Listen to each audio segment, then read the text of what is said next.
सिंह साहब का नाम चिकित्सा के क्षेत्र में न केवल एक एकेडमिशियन के रूप में, क्लिनिशियन के रूप में, एक प्रशासक के रूप में और एक ऐसे व्यक्ति के रूप में कि जन सामान्य की सेवा के लिए जो समर्पित व्यक्ति हो, तो आपके इस व्यक्तित्व को मैं नमन करता हूं, प्रणाम करता हूं। मुझे बड़ा गर्व है कि हमारी प्रयाग की पावन धरा पर ऐसी विभूति हमारे साथ विद्यमान है, तो बहुत प्रसन्नता है आज हमारे साथ आप हैं। तो अवनीश जी, आप हमारे स्वास्थ्य के देवता भगवान धन्वंतरी की वंदना के साथ आज के कार्यक्रम का आप प्रारंभ करें। सर जी सर, शायद धीमान सर अभी नहीं जुड़ पाए हैं क्या? नहीं, धीमान सर इस समय फ्लाइट में हैं, उनका सडनली घर से मैसेज आ गया है, वो फ्लाइट से लैंड करेंगे, वैसे ही आपसे जुड़ जाएंगे। दिल्ली फ्लाइट में इस समय। ठीक है, ठीक, ओके। आप, एक हमारी परंपरा है कि स्वास्थ्य के देवता भगवान धन्वंतरी का हम वंदन करेंगे और उसके बाद हम कार्यक्रम का प्रारंभ करेंगे। डॉक्टर अवनीश पांडे जी, आप जो है धन्वंतरी वंदना करके कार्यक्रम का प्रारंभ कराएं प्लीज। बहुत बहुत धन्यवाद सर। वर्ल्ड साइट डे, विश्व दृश्य दिवस, जैसा कि अक्टूबर के दूसरे बृहस्पतिवार को, गुरुवार को हर वर्ष मनाया जाता है। आज विश्व आयुर्वेद मिशन के द्वारा आयोजित इस विशेष वेबिनार में मैं आप सभी का हार्दिक स्वागत, वंदन, अभिनंदन करता हूं। जैसा कि इस बार का जो थीम है रखा गया है, लव योर आइज, और हमें अपनी आंखों से उतना ही प्रेम करना चाहिए, उतना ही केयर करना चाहिए जितना हम अपने शरीर का करते हैं। तो बहुत ही महत्वपूर्ण अंग है हमारे शरीर का। और हमारे साथ इस विशेष वेबिनार में चर्चा करने के लिए नेत्र रोगों से जुड़े हुए विशेषज्ञ जुड़े हुए हैं, और मैं बहुत बहुत स्वागत करता हूं इस कार्यक्रम की संरचना रूपरेखा निर्धारित करने वाले ऑर्गेनाइजिंग चेयरपर्सन के रूप में professor G S Tomar sir हमारे बीच में। सर, बहुत बहुत स्वागत है आपका। आप प्रेसिडेंट हैं विश्व आयुर्वेद मिशन के। मैं स्वागत करता हूं professor M K Singh sir, chief regional institute of ophthalmology IMS BHU Varanasi से। सर, आपका भी बहुत बहुत स्वागत है। प्रोफेसर के एस धीमान सर हमारे साथ जुड़ रहे हैं, department of Shalakya, faculty of Ayurveda IMS BHU। आपका भी बहुत बहुत स्वागत है सर।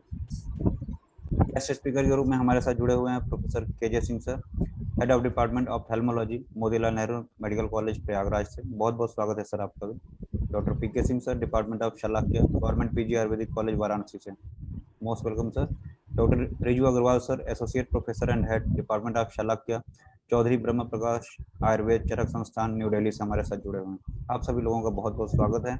और जो लोग भी इस कार्यक्रम में जुड़े हुए हैं या बाद में भी इस कार्यक्रम को रिकॉर्डेड देखेंगे, आप सभी लोगों का इस कार्यक्रम में जुड़ने के लिए बहुत बहुत स्वागत है, वंदन है, अभिनंदन। कार्यक्रम प्रारंभ करने से पहले हम सभी लोग आराध्य देव भगवान धन्वंतरी की वंदना करेंगे।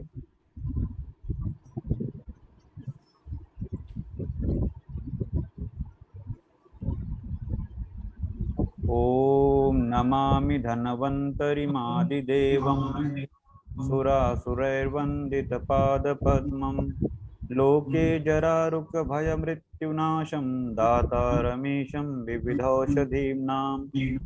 न त्वहं कामये राज्यं न स्वर्गं न पुनर्भवं, कामये दुःखतप्तानां प्राणिनामार्तिनाशनम्।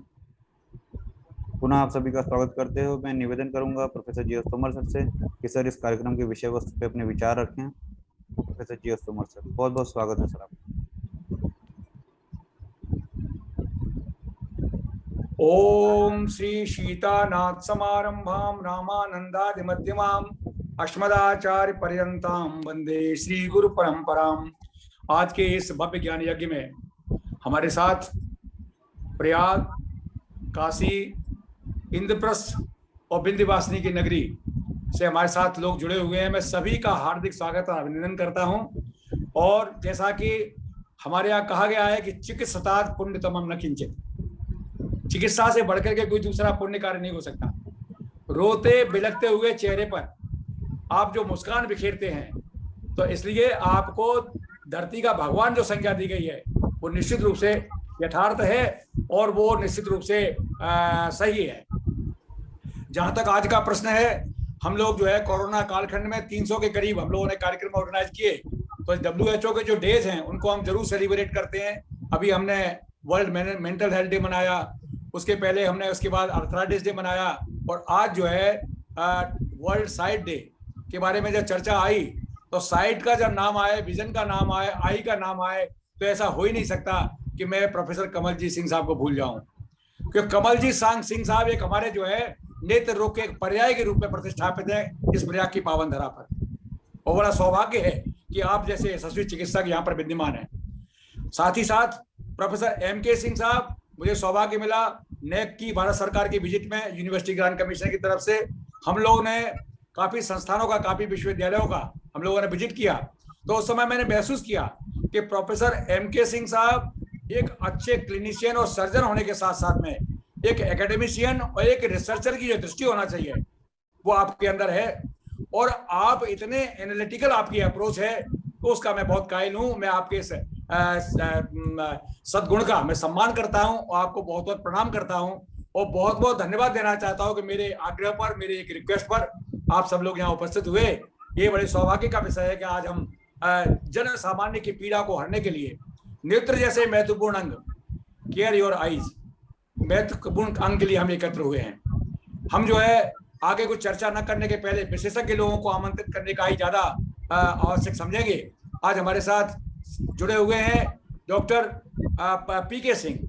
PK सिंह हमारे जो विद्यार्थी भी रहे हैं और साथ में आपने जो काशी हिंदू विश्वविद्यालय से पोस्ट ग्रेजुएशन किया और पोस्ट ग्रेजुएशन करने के बाद में आज आप राजकीय आयुर्वेदिक कॉलेज वाराणसी में आप एक विभागाध्यक्ष के रूप में आप कार्य कर रहे हैं। और आपकी जो अप्रोच है, आपकी जो दृष्टि है जिस से कार्य कर रहे हैं, उस दृष्टि का मैं निश्चित रूप से सराहना करता हूं कि आप बहुत अच्छा काम कर रहे हैं, लोगों के बीच में आप काफी पॉपुलर हैं। साथ साथ में हमारे साथ जुड़े हैं डॉक्टर रिजू अग्रवाल, आप बरेली के स्नातक हैं और साथ साथ में आपने पोस्ट ग्रेजुएशन करने के बाद आप आज दिल्ली में बहुत अच्छा चिकित्सकीय कार्य कर रहे हैं। तो इसलिए मैं आपका भी बहुत सम्मान करता हूं, अभिनंदन करता हूं इस कार्यक्रम में।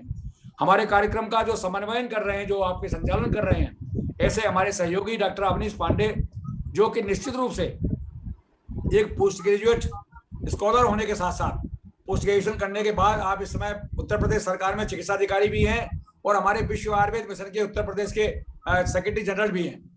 और आप निरंतर इन कार्य में संलग्न हैं, जन सेवा के कार्य में आप जुड़े हुए हैं और आज इस कार्यक्रम को संचालन कर रहे हैं। बहुत बहुत धन्यवाद, बहुत बहुत अभिवादन, अभिनंदन आपका इस कार्यक्रम में।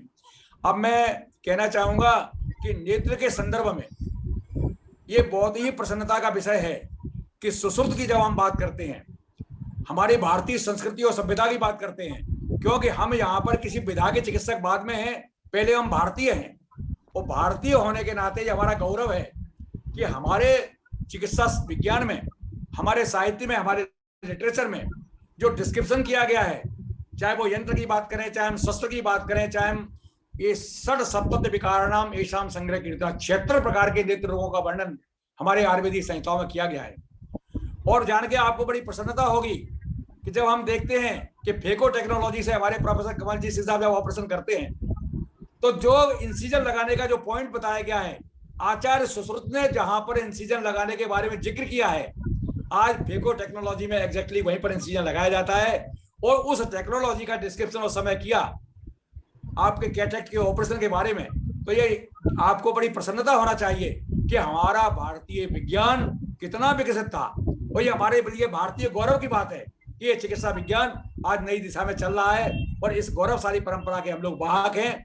तो बहुत बहुत धन्यवाद हमारे अतिथियों को, वो इसके बारे में अपने विचार रखेंगे। चूंकि इस प्लेटफॉर्म पर करीब 40,000 चिकित्सक आपके जुड़े हुए हैं और साथ साथ में इस प्लेटफॉर्म से कम लाखों लोगों के पास, ये जन सामान्य के पास आपकी बात पहुंचेगी। तो मैं चाहता हूं कि कुछ ऐसी टिप्स दिया जाए जो कि जन सामान्य के लिए लाभकारी हो, जिससे कि इस नेत्र रोग जैसी भयावह बीमारी से हम लोग अपने आप को बचा सकें। आप देखते हैं कि अभी मैं एक चर्चा कर रहा था किसी कार्यक्रम में, तो सहजन के ऊपर बात हुई। सहजन की पत्ती का जहां नाइट ब्लाइंडनेस बहुत प्रोन होता है, उन ट्राइबल्स में सहजन की पत्ती का जो है पीस करके चटनी बना करके लोगों को खिलाने के लिए दिया गया। जब देखा गया तो सहजन की पत्ती के अंदर दूध से अधिक कैल्शियम, केला से अधिक आयरन और गाजर से अधिक विटामिन ए, ये सारी चीजें मिली। तो ये ट्रेडिशनल फूड्स है जो कि उस परंपरा में हम लोग प्रयोग कर सकते हैं। ये सारी चीजें हमको अपने व्यवहार में लाने का प्रयास करना चाहिए। इन्हीं शब्दों के साथ मैं डॉक्टर अवनीश पांडे से आग्रह करूंगा कि हमारे आज के अतिथि को आप जो है आमंत्रित करें और वो कार्यक्रम में अपनी बातें रखें। डॉक्टर अवनीश पांडे। बहुत बहुत धन्यवाद सर, आपके इस मार्गदर्शन के लिए मैं निवेदन करूंगा professor M K Singh sir से, जो कि चीफ हैं regional institute of ophthalmology IMS BHU से, कि सर अपने उद्बोधन से हम सभी को अनुग्रहित करेंगे। Professor M K Singh sir, बहुत बहुत स्वागत है सर आपका। नमस्ते, धन्यवाद पांडे जी। सबसे पहले मैं इस कार्यक्रम के जो ऑर्गेनाइजिंग कमेटी है उसके प्रति आभार व्यक्त करता हूँ कि मुझे उन्होंने ये अवसर दिया कि मैं इस कार्यक्रम में सम्मिलित हो सकूं। उसके लिए बहुत ढेर सारा आभार।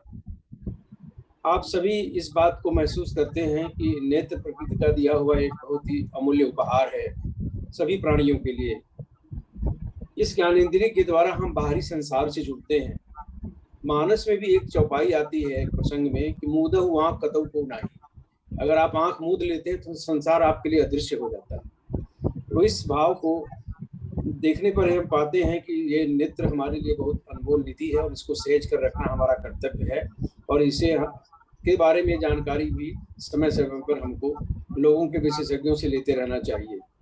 आज हम बहुत से दिवस मनाते हैं और इसका उद्देश्य हमारे जीवन से जुड़ी हुई प्रत्येक विधा के महत्व को रेखांकित करना एवं उसके प्रति हमारी प्रतिबद्धता को दोहराना है।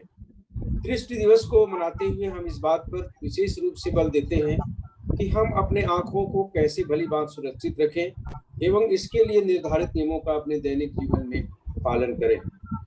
नेत्र से जुड़ी हुई सभी बीमारियों के बारे में बात करना लगभग इस कार्यक्रम में संभव है, और हमारे बहुत सारे विशेषज्ञ जुड़े हुए हैं जो कुछ चीजों को महत्व समझेंगे, उस पर प्रकाश डालेंगे। परंतु मैं विशेष रूप से कहना चाहूँगा जिसको हम 2-3 कैटेगरी में बांट सकते हैं। जैसे बच्चों के में नेत्र रोग के लेकर के जो भी बीमारियां हैं उसके बारे में हम ध्यान दें।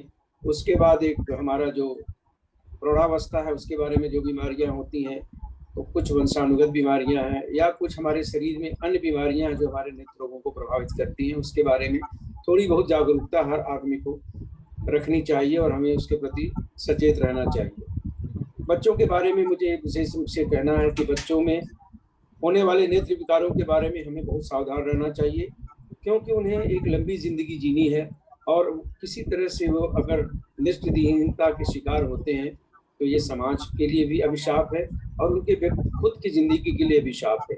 इसलिए बच्चों में होने वाली बीमारियों के प्रति हमें सचेत रहना चाहिए और हमारा कर्तव्य है, वो सरकार का भी है, कि हम इसके लिए समय समय पर स्कूल में स्क्रीनिंग प्रोग्राम चलाते हैं, जिससे जो बच्चे या उनके अभिभावक नहीं भी समझ पाते कि बच्चे के अंदर कौन सी बीमारी है उसको हम आइडेंटिफाई कर सकें और रेखांकित कर सकें और उनका इलाज कर सकें। इसी के साथ ही बच्चों में विशेष रूप से खान पान को, जब भी आपने सहजन की बात की, उस तरह की जो भी खान की आवश्यकता है जिसमें विटामिन ए की मात्रा अधिक हो और भी कैल्शियम अधिक हो, वो सबको लेते रहना चाहिए और इसके बारे में हमें बच्चों के अभिभावकों को जागरूक करना चाहिए और उन्हें ये समझाना चाहिए कि बच्चों में किसी भी प्रकार की अगर नेत्र को लेकर के कोई भी उनकी शिकायत हो, कोई भी कंप्लेंट बच्चों का हो, तो उसको इग्नोर न करें, उसके विषय में हमेशा सचेत रहें और उनको लेकर के जब भी ऐसी परेशानी हुई तो नेत्र चिकित्सक की सलाह जरूर लें। इसी प्रकार से एक साधारण सी भ्रांति है कि शरीर में जो चोट लगते हैं वो समय के साथ ठीक हो जाते हैं या उनको हम ध्यान नहीं देते, लेकिन आंख के बारे में जो चोटों का महत्व है उसको रेखांकित करना हमारा कर्तव्य है। अभिभावकों को जानना चाहिए कि आंख की मामूली चोट भी उन्हें दृष्टि से वंचित कर सकती है, इसलिए उसके बारे में वो समय समय पर उचित जानकारी देते रहना हमारा बहुत बड़ा कर्तव्य है। इसी प्रकार प्रौढ़ावस्था में या 40 वर्ष से ऊपर के भी लोगों में बहुत तरह की आंखों की बीमारियां हो जाती हैं और मुख्य रूप से जब हम दृष्टि हमारी बाधित होती है किसी वजह से या दूर देखने में, नजदीक देखने में, हम तो बहुत बार ऐसा होता है कि हम साधारण चश्मे की दुकान पर जाकर के चश्मे की जांच करा लेते हैं और हमें लगता है कि हम किसी भी प्रकार की आंख के रोग से पीड़ित नहीं है, क्यों चश्मा लगा लेने से हमारी जो रोशनी वापस आ जाएगी और हम आंख के बारे में निश्चिंत हो जाते हैं। लेकिन हमेशा ऐसा नहीं होता। जब भी आपको इस तरह की कोई बीमारी हो तो मुझे लगता है कि 40 वर्ष की अवस्था के ऊपर के जो लोग भी हैं वो उनकी अगर दृष्टि बाधित होती है तो नेत्र विशेषज्ञ से जरूर सलाह ले लें, क्योंकि कई बीमारियां ऐसी होती हैं जो बड़े साइलेंट रूप से उसमें उपस्थित रहती हैं, जिसमें चश्मे की जांच से संभव नहीं हो पाता। वो जब नेत्र रोग विशेषज्ञ देखेंगे तभी वो बता पाएंगे कि इसमें नहीं चश्मे के कारण ही नहीं, और भी कुछ कारण है जिसकी वजह से ये बीमारी हो रही है, वो बता देंगे। जैसे समालवाई हुआ, ग्लाइकोमा वाला, जिसको हम साइलेंट जो है ब्लाइंडनेस डिसऑर्डर बोलते हैं। तो इस तरह से उसके बारे में भी हमको सचेत रहने की आवश्यकता है। इसी तरह से बहुत सी बीमारियां जो वंशानुगत होती हैं, एक अगर आपकी पीढ़ी में किसी को बीमारी है तो उनके आने वाली जनरेशन में, आने वाली पीढ़ियों में भी उसके होने की संभावना रहती है।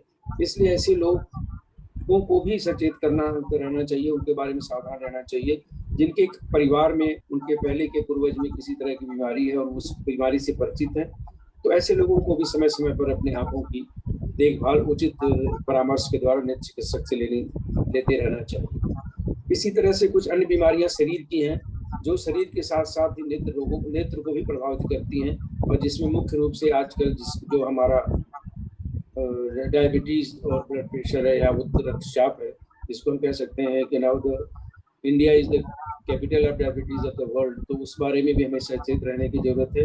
अगर इस तरह की बीमारी किसी मनुष्य में है तो डायबिटीज कंट्रोल के साथ साथ यद्यपि जो डायबिटोलॉजिस्ट हैं वो सलाह देते हैं कि नेत्र भी दिखाते रहिए, लेकिन बहुत बार हम लोग पाते हैं कि वो केवल शुगर कंट्रोल करते रहते हैं, नेत्र के बारे में निश्चिंत रहते हैं।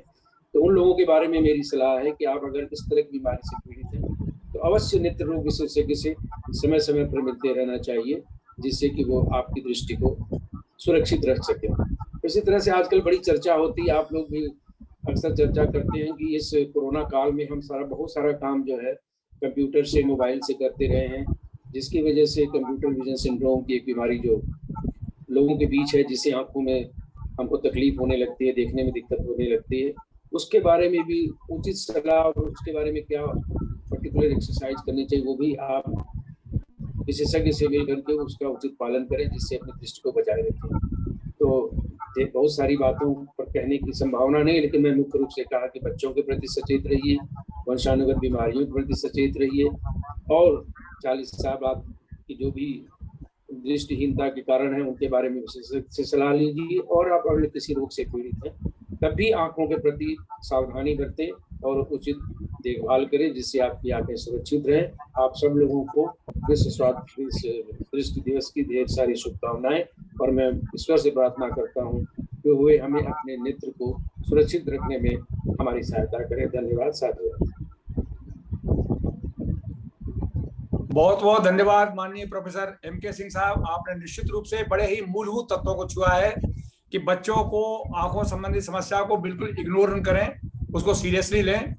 और जहां तक सवाल आपने बहुत बड़ी महत्वपूर्ण विषय को सामने रखा है, डायबिटीज और हाइपरटेंशन, दो ऐसी समस्याएं हैं कि जिनकी बहुतायत से रोगी मिलते हैं और they are simply caring to control their blood sugar level and simply to control their blood pressure, they are hardly bothered for examining their eyes. तो ये बहुत ही महत्वपूर्ण विषय है। मैं एक कॉन्फ्रेंस में, इंटरनेशनल कॉन्फ्रेंस में अटेंड कर रहा था, तो एक जापान के साइंटिस्ट ने कोट किया, to control the blood glucose level in diabetes is simply a winning a battle and losing a war.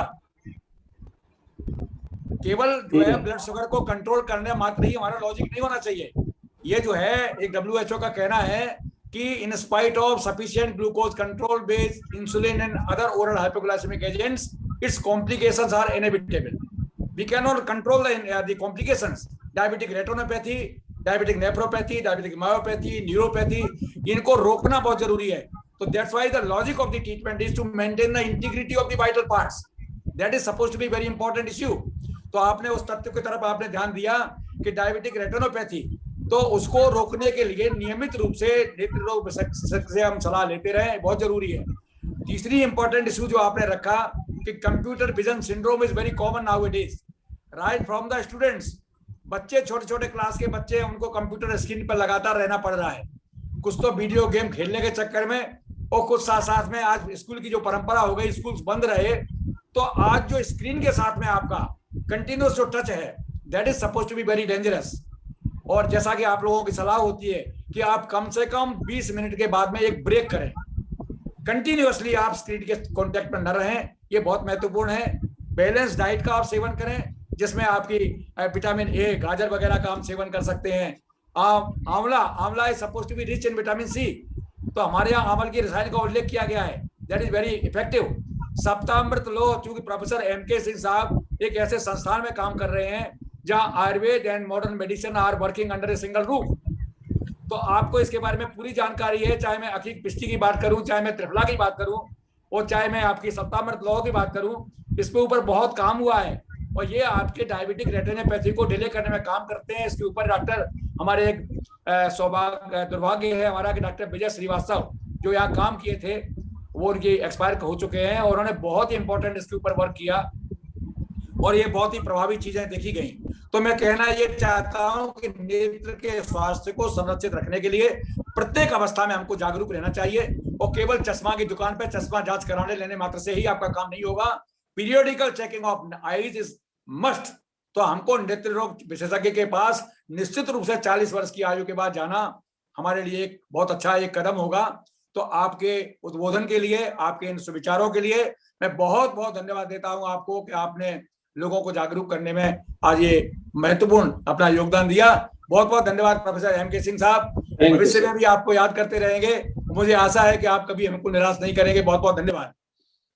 Awanish जी, अब हमारे प्रोफेसर कमलजीत सिंह साहब को आप आमंत्रित करें कि वो विशेष अपने उद्बोधन दें हमारे श्रोताओं को और सब लोगों को। डॉक्टर अवनीश पांडे। मैं निवेदन करूंगा प्रोफेसर कमलजीत सर से कि जो कि हेड हैं ऑप्थेल्मोलॉजी डिपार्टमेंट में मोतीलाल नेहरू मेडिकल कॉलेज प्रयागराज में, कि सर आप अपने उद्बोधन से हम सभी को अनुग्रहित करेंगे। प्रोफेसर कमलजीत सर, बहुत बहुत स्वागत है सर आपका। सर अपने आपको अनम्यूट कर लिए सर, अनम्यूट कर लिए प्रोफेसर सिंह साहब। राइट, बहुत बहुत धन्यवाद doctor Tomar sahab, doctor Pande, doctor Agarwal, doctor M K Singh साहब को बधाई चीफ RIO के बनने की, डॉक्टर प्रभात सिंह साहब और धीमा साहब जो फ्लाइट में हैं इस समय, सभी लोगों को मुबारक हो। ऐसे दिन जो है आप लोग ये अच्छा कार्यक्रम कर रहे हैं। आज नवमी का दिन है और उसमें इस प्रकार के सेवा करने की बहुत अच्छी प्रथा आपने शुरू करी है। 14 अक्टूबर बाय द वे ऐसे आ भी गया है तो बहुत ही अच्छा है। तो अभी डॉक्टर एम के सिंह साहब ने अपने उद्बोधन में बहुत अच्छी बातें बताई और बताया कि बच्चों का और बड़ों का इन सब का ध्यान रखना बहुत आवश्यक है। मोतियाबिंद के बारे में लगभग सभी लोग जानते ही हैं। मोतियाबिंद का ऑपरेशन होता है, उससे फेको विधि है और नॉर्मल विधि भी है SICS की, जिसकी पुस्तक वगैरह भी हम लोगों ने लिख रखी है, तो वो है। और उसके अलावा मेरा विशेष कार्य जो है, अभी तोमर साहब बता रहे थे कि डायबिटीज़ में जो करना होता है उसके बारे में मेरा बहुत पिछले 25 साल से मेरा बहुत ज़्यादा इंटरेस्ट है। हम लोगों ने एक डायबिटीज़ एजुकेशन फोरम भी बना रखी थी डॉक्टर सरिता बजाज जो एंडोक्राइनोलॉजिस्ट है उनके साथ।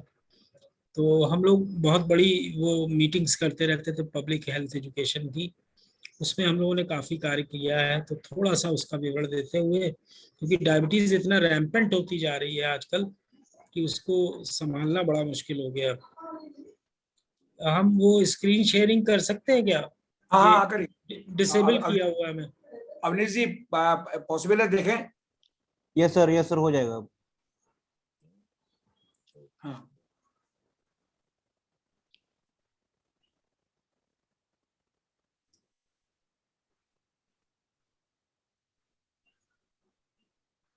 सर आप शेयर कर सकते हैं। जी सर हो गया सर, शेयर हो गया। राइट, हाँ हो गया सर। अब फुल स्क्रीन कर दें, फुल स्क्रीन कर दें सर। हाँ राइट सर।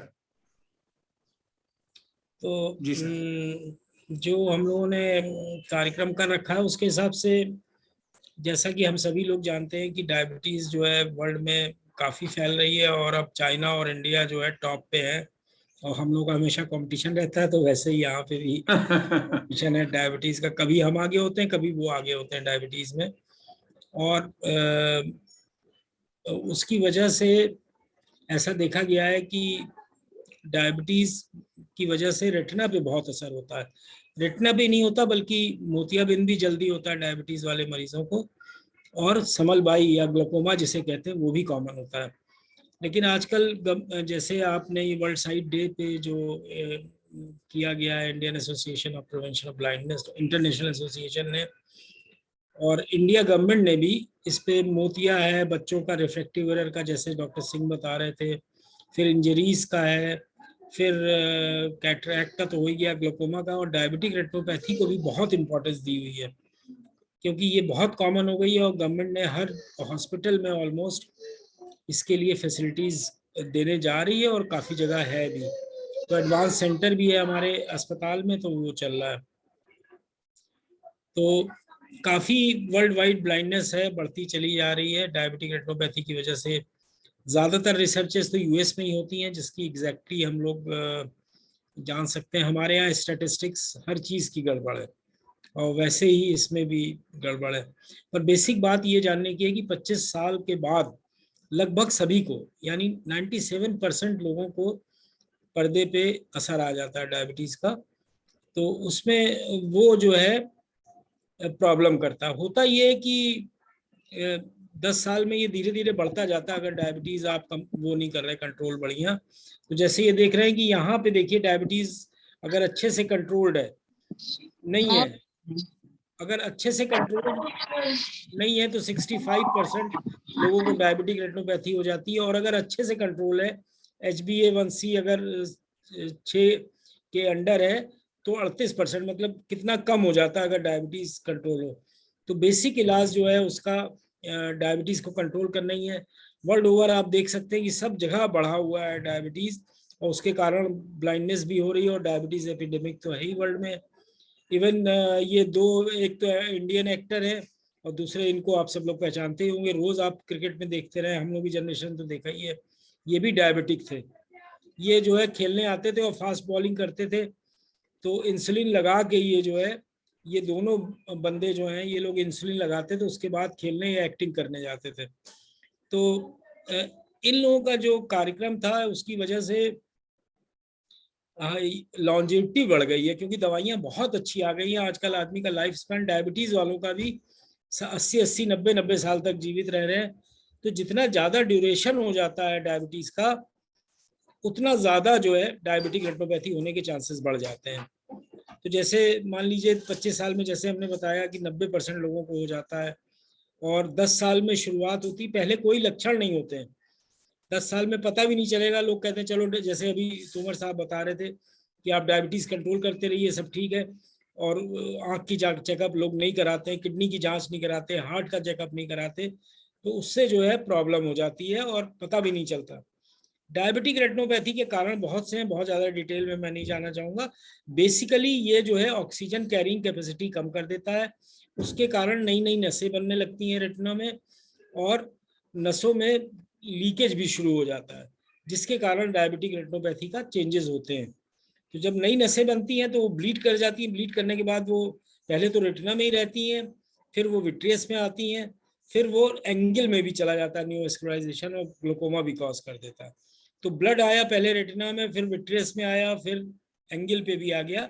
तो इस प्रकार का चेंजेस होते रहते हैं, जिसकी वजह से आदमी धीरे धीरे, पहले तो थोड़ा बहुत होता है, फिर धीरे धीरे एकदम अंधा हो जाता है, फिर पेनफुल ब्लाइंड आई हो जाती है।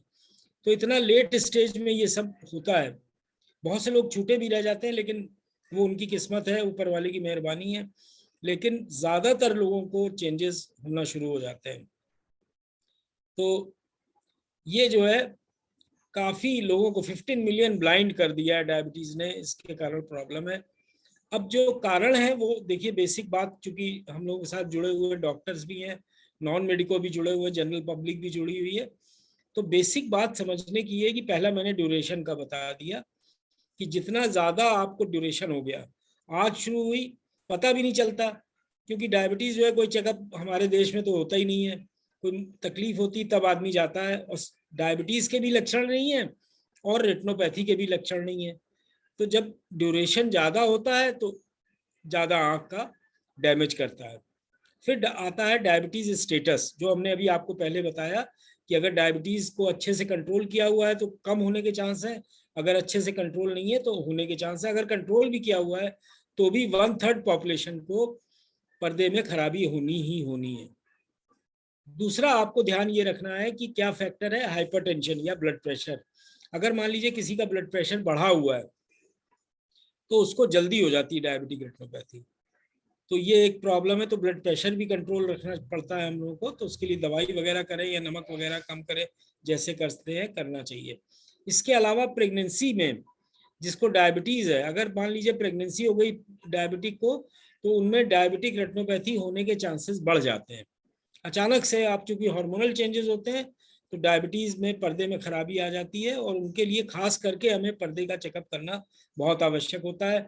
फिर कोलेस्ट्रॉल अगर बढ़ा हो तो भी चांसेस ज़्यादा होते हैं, और इस तरह से। और स्मोकर्स, अगर सिगरेट पीता है आदमी तो उसको भी डायबिटिक रेटिनोपैथी होने के चांसेस ज़्यादा रहते हैं।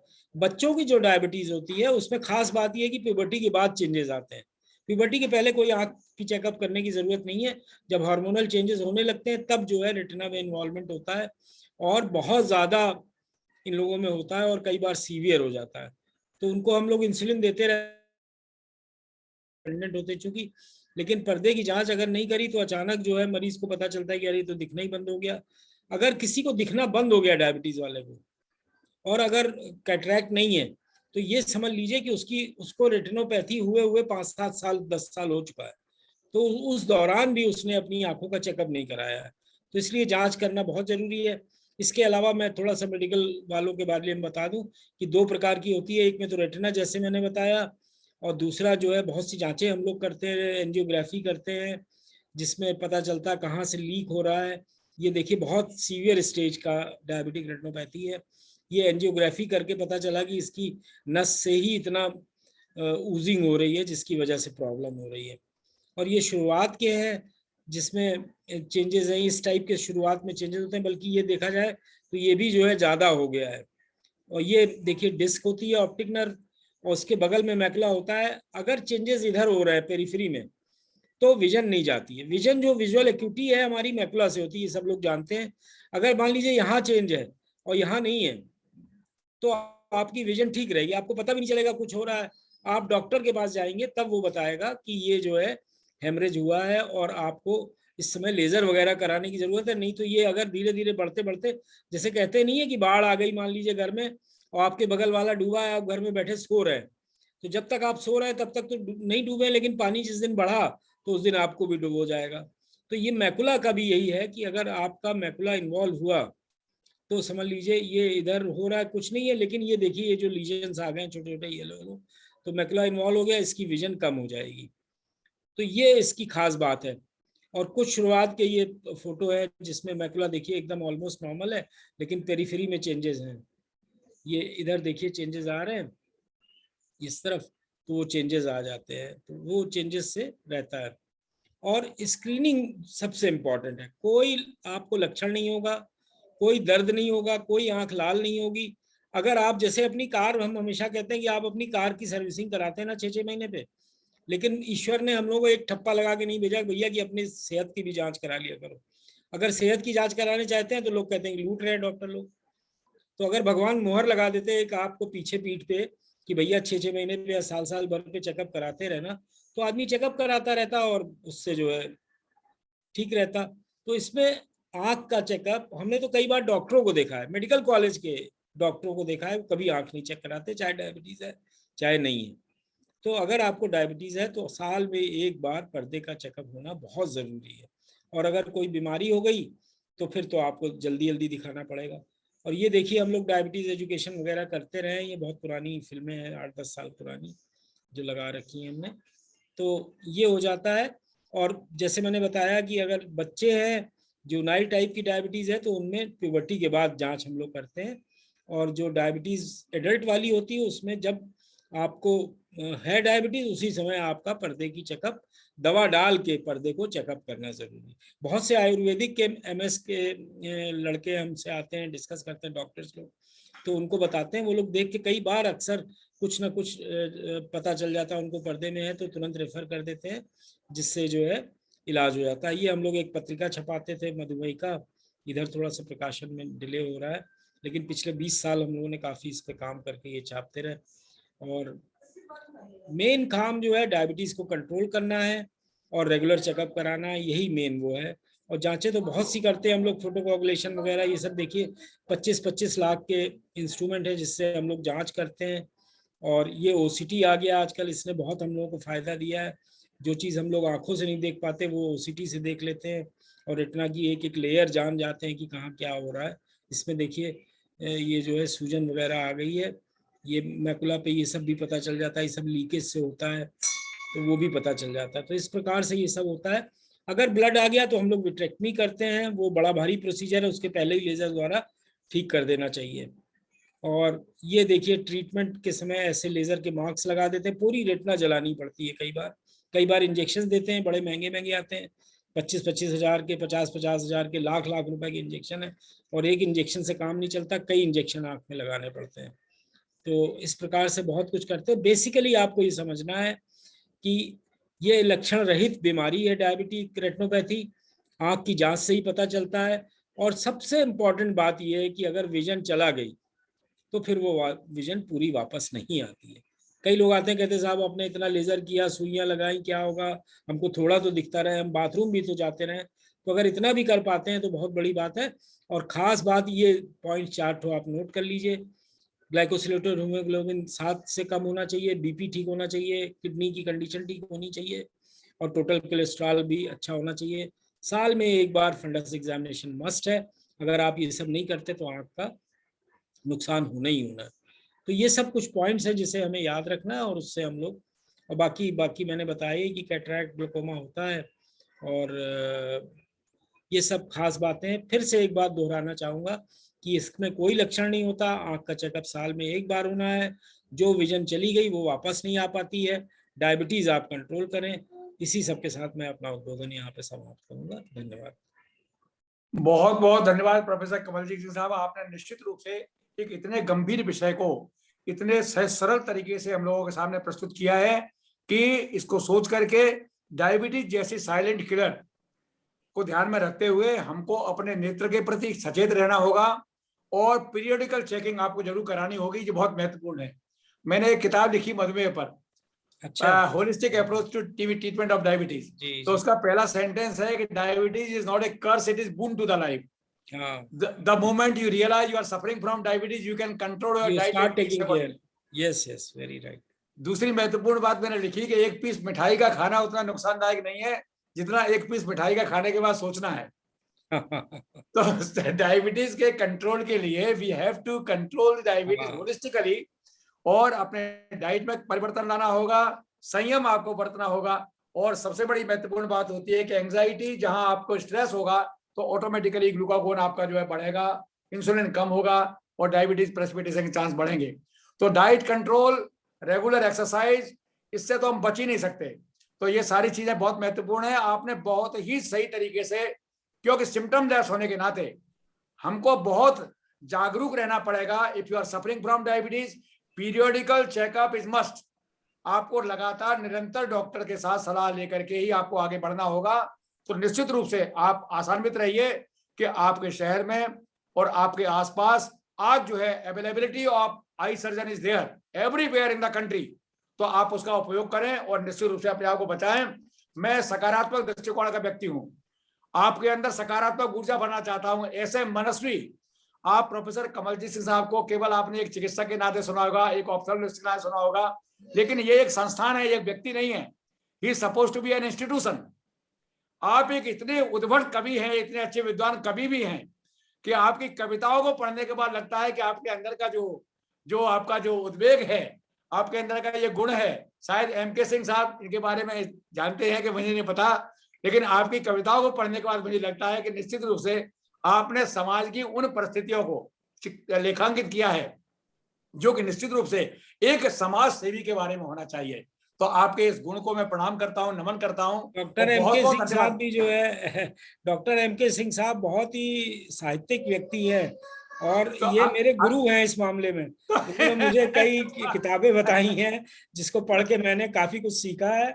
और जब भी मैं जाता हूँ BHU एग्जाम लेने तो इनके चरणों पे वो गिर जाता हूँ कि भैया गुरुजी कुछ बताइए, मैं कुछ ज्ञान प्राप्त कर लूं। तो ऐसा है कि अगली संगोष्ठी जो होगी उसमें आपकी काफी संध्या होगी, उस काफी संध्या में आप लोगों को स्मरण किया जाएगा।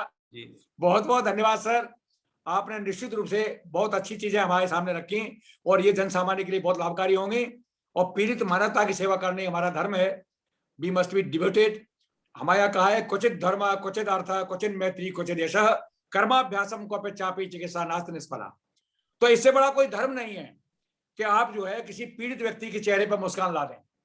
आपने किसी की नेत्र की रक्षा की, ये बहुत बड़ा आपका वो गुण है कि जिसकी वजह से आप किसी पीड़ित मानवता के लिए आप इतना बड़ा लाभ करवा पाए। Thank you very much sir आपके उद्बोधन के लिए। अब मैं हमारे फैकल्टी के आयुर्वेद के एक हमारे निष्णात सालाकिबिद डॉक्टर पीके सिंह को आमंत्रित करने के लिए डॉक्टर अवनीश पांडे जी से कहूंगा कि पीके सिंह को बुलाएं। आजकल ये हमारे राजकीय आयुर्वेद महाविद्यालय वाराणसी में साला के विभाग में विभागाध्यक्ष हैं। काशी हिंदू विश्वविद्यालय से ही आपने परास्नातक एमडी पास किया है और आप नेत्र के क्षेत्र में काफी अच्छा कार्य कर रहे हैं और गांव में रूरल पॉपुलेशन आपकी फॉन्ड है, बहुत आपके भक्त हैं और आपकी बहुत प्रशंसा करते हैं। तो मैं आपको आमंत्रित करने के लिए कहूंगा, आपको आमंत्रित करें और अपने विचार हमारे सामने रखें। कुछ ऐसी औषधियां जो कि जन सामान्य तरीके से ले सकता है for maintain the health of the eye. सामान्य रूप से आप क्या क्या चीजें लोगों को बता सकते हैं खान पान में, उस पर जरूर आप अपना विचार रखें। डॉक्टर पीके सिंह को बुलाएं। डॉक्टर अवनीश जी। सर बहुत बहुत स्वागत है आपका। सर मैं आपको उद्बोधन के लिए सादर आमंत्रित करता हूँ डॉक्टर पीके सिंह सर। सर अपना फोन सर हॉरिजॉन्टल कर लीजिएगा, ऐसे से सर ऐसे रख लीजिएगा जिससे आप पूरे स्क्रीन पे सर दिखेंगे। Thank you doctor Avnish ji. Good phone अपना इवनिंग रेस्पेक्टेड। फोन जरा फोन हॉरिजॉन्टल कर लीजिए तो आप पूरा दिखेगा। अभी वर्टिकल रखें आप, तो फोन को हॉरिजॉन्टल करिए। ऐसे नहीं सर, ऐसे कर लीजिए, फोन को घुमाइए। चलिए चलिए कोई बात नहीं। हाँ ठीक है, ठीक है। Now it's okay. ठीक ठीक। हाँ जी। Good evening respected person. सबसे पहले मैं organising secretary professor G S Tomar sir को धन्यवाद देता हूँ।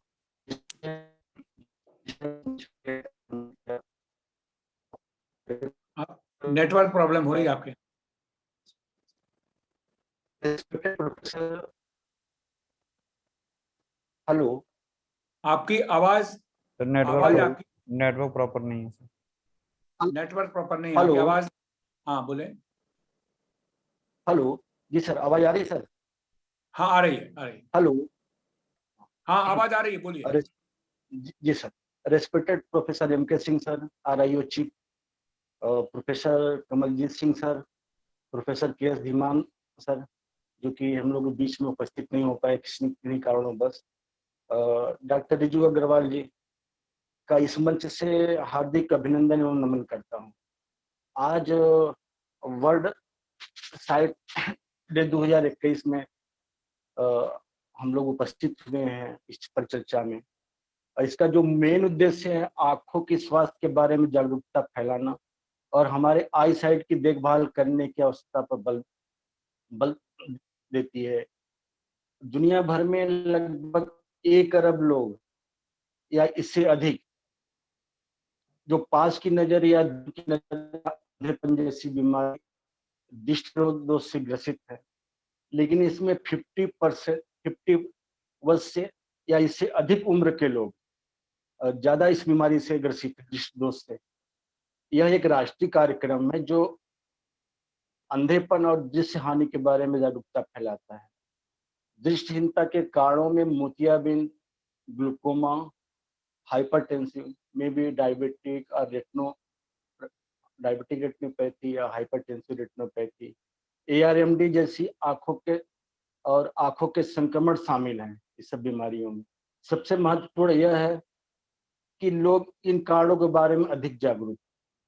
आजकल कम उम्र में ही आंखों की रोशनी कम होना आम समस्या बन गई है, लेकिन अगर खान पान और लाइफ स्टाइल पर थोड़ा भी ध्यान दे या थोड़ा भी उसकी सतर्कता बरते तो शायद इससे बचा जा सकता है, क्योंकि खूबसूरत आंखें दुनिया की खूबसूरती को दिखाती है, इसलिए इसका स्वस्थ रहना बहुत जरूरी है।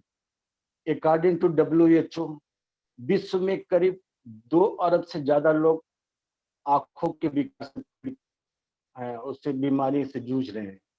इसमें कुछ मामले ऐसे हैं, 1 अरब के मामले आसपास मामले ऐसे हैं जिसकी रोकथाम की जा सकती है। आंखों के स्वस्थ रखने के क्या गुण है? आंखें हमारे शरीर के महत्वपूर्ण अंगों में से एक है। ये बहुत नाजुक होती है, इसलिए उनकी पूरी देखभाल करना अति आवश्यक। थोड़ी सी परेशानी हो तो उसे नजरअंदाज न करें। अगर आंखों से संबंधित समस्याओं को आप लंबे समय तक नजरअंदाज करेंगे तो दृष्टि प्रभावित हो सकती है या हमेशा के लिए आंखों की रोशनी जा सकती है। आज तो कोविड प्रोटोकॉल के तहत मतलब जो ऑनलाइन क्लासेस हुए या जो भी मतलब स्टेबल लाइफ रही, उसमें मोबाइल टीवी स्क्रीन के बढ़ते चलन से आंखों के स्वास्थ्य को लेकर खतरा बढ़ा दिया है। ऐसे में आजकल डिजिटल आई स्ट्रेन आंखों की एक बड़ी समस्या बनकर उभर रहा है। आंखों से संबंधित सामान्य समस्याएं क्या हैं? आंखों से संबंधित कई समस्याएं होती हैं, जिनमें से कुछ बहुत मामूली होती है, जो कुछ बहुत गंभीर होती है। लेकिन आंखें बहुत संवेदनशील होती है, इसलिए समस्या मामूली भी हो तो खुद से आंखों का इलाज न करके किसी डॉक्टर के संपर्क में स्थापित करें। खास करके ये जो कोविड प्रोटोकॉल में खास करके ड्राई आई सिंड्रोम केसेस या कंप्यूटर विजन सिंड्रोम केसेस काफी मिलते हैं। मोबाइल कंप्यूटर स्क्रीन पर कार्य करने के प्रचलन से ड्राई आई सिंड्रोम की समस्या बढ़ती जा रही है। इसमें या तो आंसू कम बनते हैं या आंसू की गुणवत्ता अच्छी नहीं होती। आंसू आंखों के कॉर्निया एवं कंजक्टिवा को नम एवं गीला रख उसे सूखने से बचाते हैं। इसलिए ये जरूरी है कि जब कंप्यूटर पे वर्क करें तो बीच बीच में कम से 20 मिनट के बाद कम से कम उसको नज़र को हटा लें। और इससे क्या क्या समस्याएं पैदा होती है? कंप्यूटर विजन सिंड्रोम के लिए मेन कारण हो जो समस्याएं पैदा होती है, आंखों में जलन, चुभन महसूस होना, सूखापन, खुजली होना, भारीपन, आंखों में लाली होना तथा कुछ देर खुले रहने पर दिक्कत महसूस होना इस सिंड्रोम का मुख्य रीजन है, मुख्य कारण यही है। अब मोतियाबिंद दूसरा जो होता है मोतियाबिंद कैटरेक्ट, हमारी आंखों के लेंस लाइट या इमेज को रेटिना पर फोकस करने में सहायता करती है। जब लेंस में कोई ओपेसिटी डेवलप होती है या लेंस डिजनरेट हो जाता है तो लाइट लेंसों से जो लाइट है लेंस से स्पष्ट रूप से गुजर नहीं पाती, जिससे हमेशा धुंधली हो जाती है। इस कारण दृष्टि के बाधित होने की को मोतियाबिंद या सफेद मोतियाबिंद कहते हैं। मोतियाबिंद पीड़ित लोगों को पढ़ने में ड्राइविंग में समस्या आती है और प्रतिदिन और सामान्य गतिविधियों का करना भी मुश्किल हो जाता है। खास करके रूरल एरिया में जो अवेयरनेस है मोतियाबिंद के प्रति उतना अच्छा नहीं है। कभी कभी रूरल एरिया में जो खास करके फार्मर है या तो लेबर क्वालिटी के हैं, वन आई में कैटरेक्ट डेवलप कर गया, अगर इनदर आई बिल्कुल ठीक है तो सोचते हैं काम चल रहा है इसलिए अवॉइड करते हैं। उसके लिए कई प्रॉब्लम होती है, एक तो फाइनेंशियल बर्डन, दूसरी बात तो अवेयरनेस न होने की वजह से। तो होता है क्या, एक आई हाइपर मैच्योर कैटरेक्ट हो गया, एक आई से दिख रहा है तो काम कर रहे हैं, लेकिन जब हाइपर मैच्योर होता है तो उसके कॉम्प्लिकेशन के विषय में उनको नहीं पता। वो होता है क्या, लेंस इंड्यूस्ड ग्लूकोमा डेवलप कर जाता है। जब LIG डेवलप कर जाएगा तो पेशेंट डॉक्टर के पास पहुंचता है कंप्लेन लेकर, उसका मेन कंप्लेन होता है पेन। तब उसको पता चलता है कि उस आँख से मुझे दिखाई नहीं पड़ता। तो इस सब को के लिए जागरूकता होना जरूरी है कि भाई अगर सिंगल आई से भी अगर प्रॉब्लम हो रही है कैटरेक्ट की वजह से तो उसको ऑपरेट करा ले। क्योंकि जो अभी इस मॉडर्न टेक्नोलॉजी में इतने ज्यादा इक्विपमेंट डेवलप हो गए हैं कि सर्जरी बहुत ईजी। अब तो ट्रॉपिकल एनेस्थीसिया, ट्रॉपिकल से भी कैटरेक्ट सर्जरी, फिको सर्जरी हो जाती है। अब SICS है, स्मॉल इंसिजन कैटरेक्ट सर्जरी, बहुत लेस अमाउंट में इंजरी होती है, या तो फेमटो लेजर सर्जरी है। अब उतनी प्रॉब्लम नहीं होती कि सर्जिकल हेजार्ड भी काफी कम हो गए। तो पेशेंट को इसके प्रति जागरूक कराना चाहिए कि पब्लिक को कि हमको एक आंख से नहीं दिखता, कैटरेक्ट डेवलप किया तो इसकी सर्जरी करा ले। और दूसरी प्रॉब्लम होती है जो कि आजकल 50 ईयर के बाद मतलब कॉमन है, ARMD, age related macular degeneration. Actually विश्व भर में 50 वर्ष से अधिक उम्र के लोगों में ARMD जैसी दृष्टिहीनता सबसे प्रमुख कारण है। बढ़ती या इसका सबसे बड़ा रिस्क फैक्टर माना जाता है। इसके अलावा कॉन्जेनाइटल या आनुवंशिक, एनवायरमेंटल फैक्टर तथा धूम्रपान का इस बढ़ा देता है ARMD को। इसको ARMD को रोका तो नहीं जा सकता, लेकिन इसको डिले किया जा सकता है। इसको लाइफ स्टाइल चेंज करके, खान पान से, मॉर्निंग वॉक से और सब चीजें जो लाइफ स्टाइल रेगुलर करने की चीजें हैं, उससे आप इसको काफी डिले कर सकते हैं। काफी इसे ARMD को काफी हद तक रोका जा सकता है। और नेक्स्ट जो बीमारी होती है काला मोतिया, जिसको कोमा भी बोलते हैं। काला मोतिया एक तरह से एक नर्व को नुकसान होता है। जब आंखों का तरल पदार्थ निकलने की प्रक्रिया में रुकावट होती है तो आंखों में दबाव, दैट मीन्स इंट्राऑक्यूलर प्रेशर बढ़ जाता है। जब IOP बढ़ता है तो ऑप्टिक एट्रोफी डेवलप करता है। ऑप्टिक एट्रोफी नहीं, उसका विजुअल फील्ड भी डिफेक्ट होता है। लेकिन ये सब चीजें जो होती है इरिवर्सिबल चेंजेस होती है। अगर अगर कोई भी पेशेंट या रोगी अगर पहले से भी इसके प्रति अवेयरनेस रखता है तो उसको काफी हद तक उसका ट्रीटमेंट पॉसिबल है। लेकिन अगर इसका अगर प्रॉपर ट्रीटमेंट नहीं हुआ तो बाद में इरिवर्सिबल चेंजेस की वजह से जो विजन लॉस हो जाता है या कभी कभी ब्लाइंडनेस हो जाती है ग्लूकोमा की वजह से, तो वो रिकवर होना इम्पॉसिबल नहीं होता। जैसा हमारे बीच में मतलब प्रोफेसर MK सिंह सर और professor Kamaljeet Singh sir diabetic के विषय में काफी चर्चा की इन्होंने, ताकि डायबिटिक में खास करके डायबिटिक रेटिनोपैथी या डायबिटिक मैकुलर एडिमा ये डेवलप करता है। किसी भी डायबिटीज पेशेंट को अगर प्रॉपर ट्रीटमेंट नहीं करता तो 7 साल 10 साल के बाद ये सब सिम्टम अपने आप, जो अनकंट्रोल डायबिटिक केसेस है उसमें डायबिटिक मैकुलर एडिमा, कभी कभी डायबिटिक मैकुलर एडिमा नहीं है, अदर रीजन में रेटिनोपैथी डेवलप है तो विजन लॉस नहीं होता।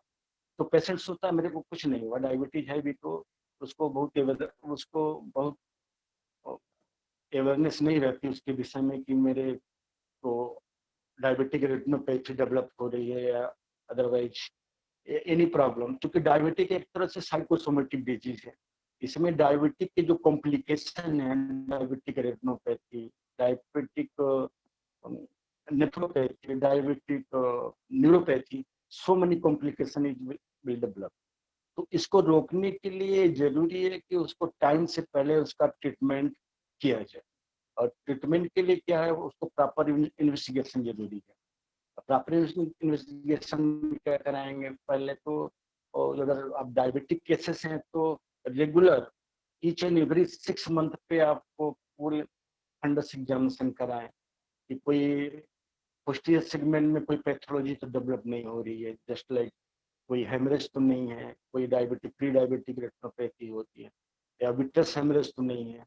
जैसा प्रोफेसर कमलजीत सर ने बताया कि अगर आपका मैकुलर डिस्टर्ब नहीं है तो विजन उतना हैम्पर्ड नहीं होता। जब मैकुलर के इन्वॉल्वमेंट होगा तो बट नेचुरल है कि या तो विट्रस हेमरेज होगा या रेटिनल हेमरेज होगा, तब तो सो मेनी कॉम्प्लिकेशन। उसका ही ट्रीटमेंट है, लेजर सर्जरी या इंजेक्शन वगैरह।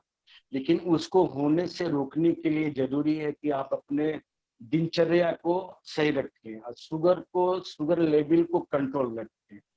अब अगर शुगर लेवल आप कंट्रोल रखते हैं, दिनचर्या सही रखते हैं, खाने पीने का, रहन सहन का सब सही चलता है, तो उसमें इसको काफी लाइफ लॉन्ग तक लोग सर्वाइव करते हैं। सब लोग भी डायबिटिक हैं तो भी बिल्कुल ठीक ठाक। कुछ चीजों को नजरअंदाज नहीं करना चाहिए, कुछ लक्षणों पे, जैसे आंखों में या सिर में भारीपन और धुंधला दिखाई देना। अर्ली स्टेज में अगर धुंधला दिखता है तो आपको तुरंत किसी डॉक्टर से सलाह लेना चाहिए। या आंख लाल होना या उससे पानी आना, कभी कभी बच्चों में भी में होता है कि कंजेनाइटल इपिथोरा, बच्चों में ही वो आंख से पानी गिरता है, तो उसको एक सामान्य लोग बीमारी के रूप में नहीं देखते हैं। उसको शुरू शुरू में उसका अगर प्रॉपर मसाज, प्रॉपर ट्रीटमेंट किया जाए या प्रोबिंग या जो भी है, तो वो पैसेज ओपन हो जाता है। वो बच्चों का जो कंजेनाइटल प्रॉब्लम होती है और पानी गिरना वगैरह सब सही हो जाता है। और कभी कभी लगातार सिर में दर्द की शिकायत रहना और आंखों में थकावट होना, इस सबको नजरअंदाज नहीं करना चाहिए। इसके लिए क्या करना चाहिए हम लोगों को, इसमें आई टेस्ट और विजन स्क्रीनिंग कराना चाहिए। कम से कम अगर यंग एज में 18 साल 20 साल के बच्चों में कम से कम साल भर में एक बार विजन टेस्ट जरूर कराना चाहिए।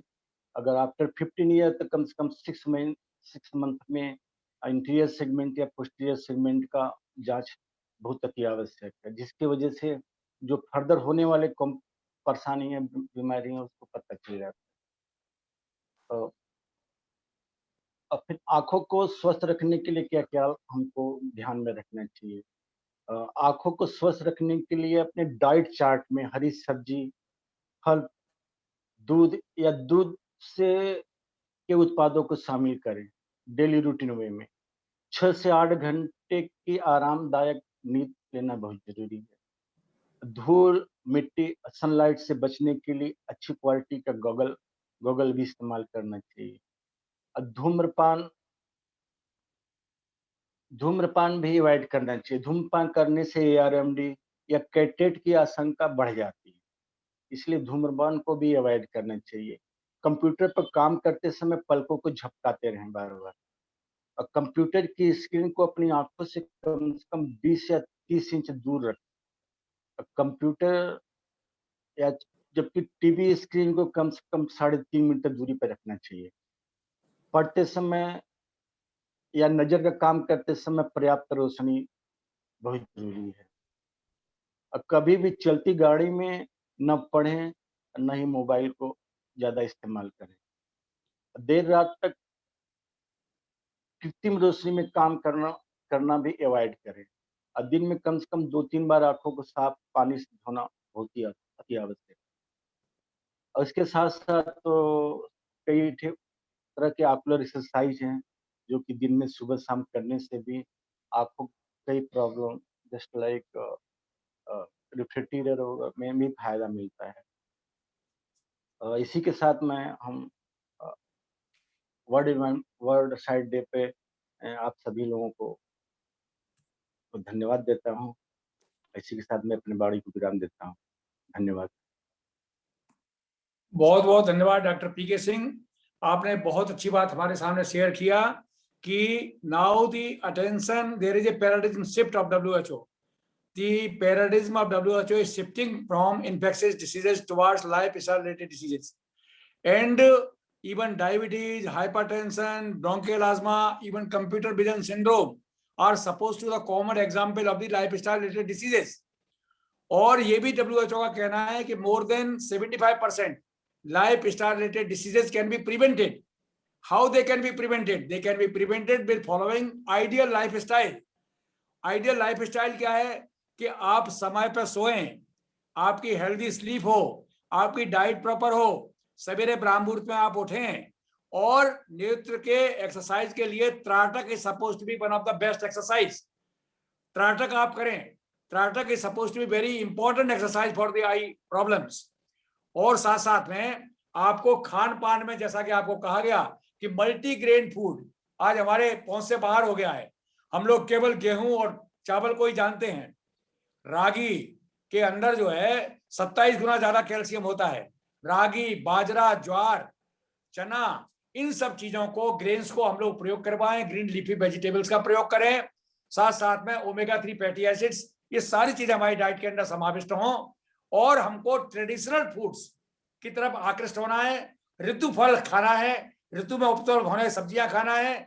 आज हम जो है नॉर्थ इंडिया में रह के साउथ इंडिया की डिशेज को ले रहे हैं, साउथ इंडिया में नॉर्थ इंडियन डिशेज का आनंद ले रहे हैं, हम चाइनीज फूड का सेवन कर रहे हैं। ये सारी चीजें हमारे लिए घातक हैं। तो we have to follow the specific instruction. भगवान की भी जब पूजा करते हैं तो कहते हैं ऋतु फल चढ़ाइए। तो ऋतु फल भगवान पर चढ़ाया जाता है, तो हम ऋतु की चीजों का ही सेवन करें। हमको पिज्जा, नूडल्स और बर्गर की संस्कृति से बच्चों को निकालना है, और साथ साथ में अपने ट्रेडिशनल फूड की तरफ आकर्षित करना है। बहुत बहुत धन्यवाद डॉक्टर पीके सिंह, आपने अपने विचार हमारे साथ साझा किए। बहुत बहुत धन्यवाद।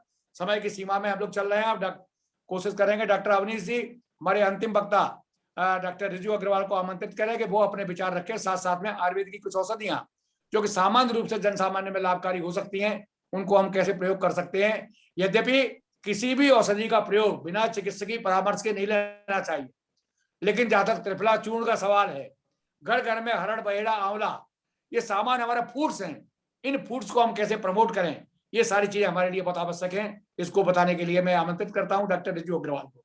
डॉक्टर अवनीश जी, डॉक्टर रिजू अग्रवाल को आमंत्रित करें।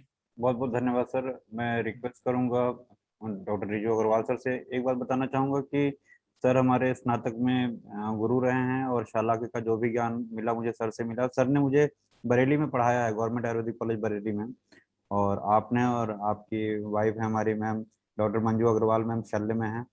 आप दोनों का मार्गदर्शन हमेशा मिलता रहता है। और सर स्नातक का तो मुझे नहीं पता, सर का post graduation government Rajiv Gandhi PG Ayurvedic college Paprola से है। और मैं रिक्वेस्ट करूंगा सर से कि सर अपने विचार हम लोग के बीच में रखें, और साथ ही साथ तर्पण क्रिया जो है सर उसको एक थोड़ा सा ब्रीफ में जरूर बताइएगा अंत में लोगों को थोड़ा उसके बारे में। मैं रिक्वेस्ट करूंगा डॉक्टर रिजू अग्रवाल सर से कि सर अपने विचार हम सभी के बीच में रखें। बहुत बहुत स्वागत है सर। धन्यवाद डॉक्टर अवनीश। मैं पहले सभी को जो गुरुतुल्य professor M.K. Singh, professor Kamaljeet Singh, professor G.S. Tomar sir, professor P.K. Singh sir और अवनीश और प्रोफेसर करतार सिंह धीमान सर। तो जैसा अवनीश ने बताया कि वो मेरा शिष्य रह चुका है और धीमान सर का मैं शिष्य रह चुका हूँ। तो ये एक चेन है जो आगे चलती रहती है और ये बहुत सौभाग्य है हम लोगों का कि हमें ऐसे गुरु मिले और ऐसे शिष्य मिले जो इस परंपरा को निभा रहे हैं। तो सबसे पहले मेरा जो उद्बोधन है उसको मैं 3 पार्ट में डिवाइड करता हूँ। पहला कि जनरल पब्लिक की बात करें तो जब जो आई डिजीजेस हैं उसको हम 3 पार्ट में डिवाइड करते हैं। चाइल्डहुड डिजीजेस, जो डिजीजेस यंगस्टर्स में होती हैं, और एक ओल्ड एज डिजीजेस होती हैं। तो जो हम प्रैक्टिस में देखते हैं कि कहीं ना कहीं आइज़ को लेकर हम लोग इग्नोरेंट हैं, हम लोग उसको इतना सीरियसली नहीं लेते। जबकि आचार्य वाग्भट ने बताया है कि मनुष्य को पूरी जिंदगी आइज़ पे ही उसकी रक्षा के लिए काम करना चाहिए, अपने विज़न को इम्प्रूव करने के लिए, आइज़ की प्रोटेक्शन के लिए काम करना चाहिए। और आयुर्वेद का जो स्वास्थ्य रक्षणम जो एक एस्पेक्ट है या आई केयर जो एस्पेक्ट है वो एक इसको यूनिकनेस देता है। तो जब हम बच्चे की बात करते हैं तो बहुत दुख होता है जब कोई पेशेंट है जो एक एम्ब्लायोपिक आई लेके आता है और उसको बचपन में चश्मा लगना था उसके दोनों आइज़ में, और डिफरेंस था, रिफ्रैक्टिव एरर थी कोई, और शुरू में ध्यान नहीं दिया गया और उसको या तो एम्ब्लायोपिया हो गया या फिर उसको स्क्विंट हो गया या फिर उसको परमानेंटली जो है उसको कोई रिफ्रैक्टिव एरर है। इवन मेरे एक्सपीरियंस में ऐसे ऐसे लोग आए हैं कि 20-20 साल रिफ्रैक्टिव एरर हो गई है, पेशेंट का विजन 5/60 है, 3/60 है, 6/36 है, और वो लोग अननोटिस्ड हैं कि उनको रिफ्रैक्टिव एरर है। तो ये इस प्लेटफॉर्म के माध्यम से मेरी रिक्वेस्ट है सभी पेरेंट्स से और सभी जो भी लोग इस कार्यक्रम में जुड़ रहे हैं कि अपने बच्चों को और अपने आप को जरूर देखें कि आपको आइज़ में नॉर्मल जितना सबको दिख रहा है ये हमें अपनी सराउंडिंग से पता लग जाता है कि कोई चीज़ किसी दूसरे को दिख रही है या किसी को बार बार हेडेक हो रही है, बार बार प्रॉब्लम हो रही है और वो उसको इग्नोर कर रहा है। क्योंकि देखिए माँ बाप को भी कई बार टीचर्स बताते हैं कि ये बच्चा जो है इसको प्रॉब्लम है, इसको दिखाइए। तो अपनी ऑब्जर्वेशन हमें बढ़ाने की ज़रूरत है ताकि हम जल्दी से जल्दी और समय पर उसका इलाज कर पाएँ ताकि और कॉम्प्लिकेशन ना हो। जैसा कि सबको पता है कि 4 में से 3 जो रोगी हैं या जो ब्लाइंडनेस है वो प्रिवेंटेबल ब्लाइंडनेस है, यानी उसको प्रिवेंट करा जा सकता है। 4 में से 3 कितनी हाई परसेंटेज है, लेकिन हम उसको नहीं कर पाते हैं क्योंकि हम ध्यान नहीं दे पाते हैं। तो इसलिए हमें हर एक जो भी हमारे बच्चे हैं या हमारे साथ जो लोग रह रहे हैं, हमें इस पे ध्यान देना चाहिए। तो जो वर्ल्ड साइट डे का इस बार का जो थीम है वो है लव योर आइज। तो हमें अपनी आंखों से प्यार करना चाहिए, और यही आचार्य वाग्भट ने हमारे को बोला है। हमारे जो भी आचार्य हैं उन्होंने यही बोला है कि भाई अपनी आइज के लिए आपको सजग रहना है और उनकी प्रोटेक्शन के लिए काम करना है।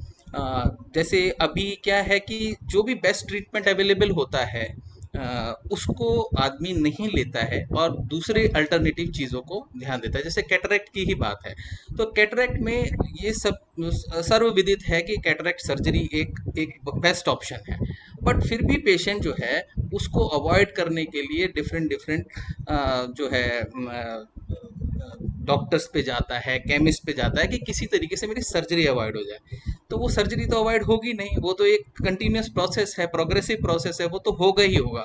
तो इसलिए उसके चक्कर में वो और ज़्यादा कॉम्प्लिकेशंस क्रिएट कर लेता है अपनी लाइफ में।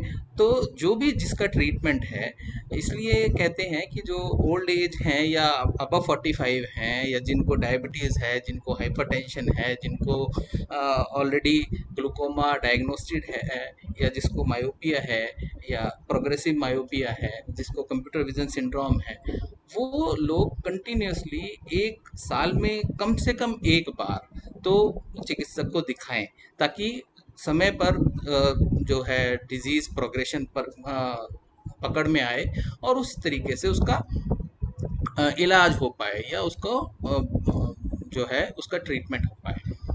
तो इसी तरीके से इसी जो मैं अब आज विषय प्रस्तुत करूंगा वो कंप्यूटर विजन सिंड्रोम है, और ये डिजिटल ईरा है।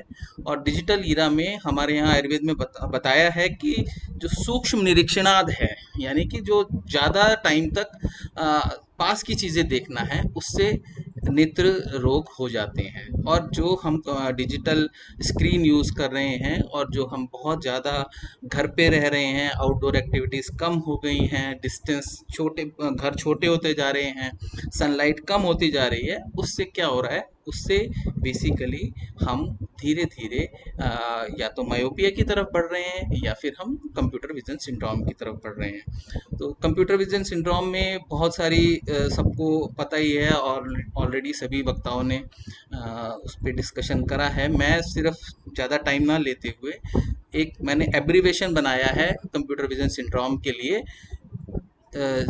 जो है Ayurveda is the treatment for computer vision syndrome. तो ए से हम उसको टेक अ ब्रेक। आप जैसे 20-20 रूल है, हर 20 मिनट में 20 सेकंड के लिए 20 फीट या 20 मीटर या कुछ भी नहीं है, आपके पास बहुत कम स्पेस है तो आप 20 सेकंड के लिए आंखें बंद कर लीजिए, तो वो आपके लिए एक ब्रेक का काम करेगा। हर आधे घंटे में 1 घंटे में 5 मिनट का ब्रेक ले लीजिए। कंटिन्यूसली काम करने से हमारी जो है टीयर फिल्म जो है ड्राई हो जाती है और स्प्रेडिंग नहीं हो पाती, जिसकी वजह से कॉम्प्लिकेशंस होती हैं। Why is for yoga for eyes.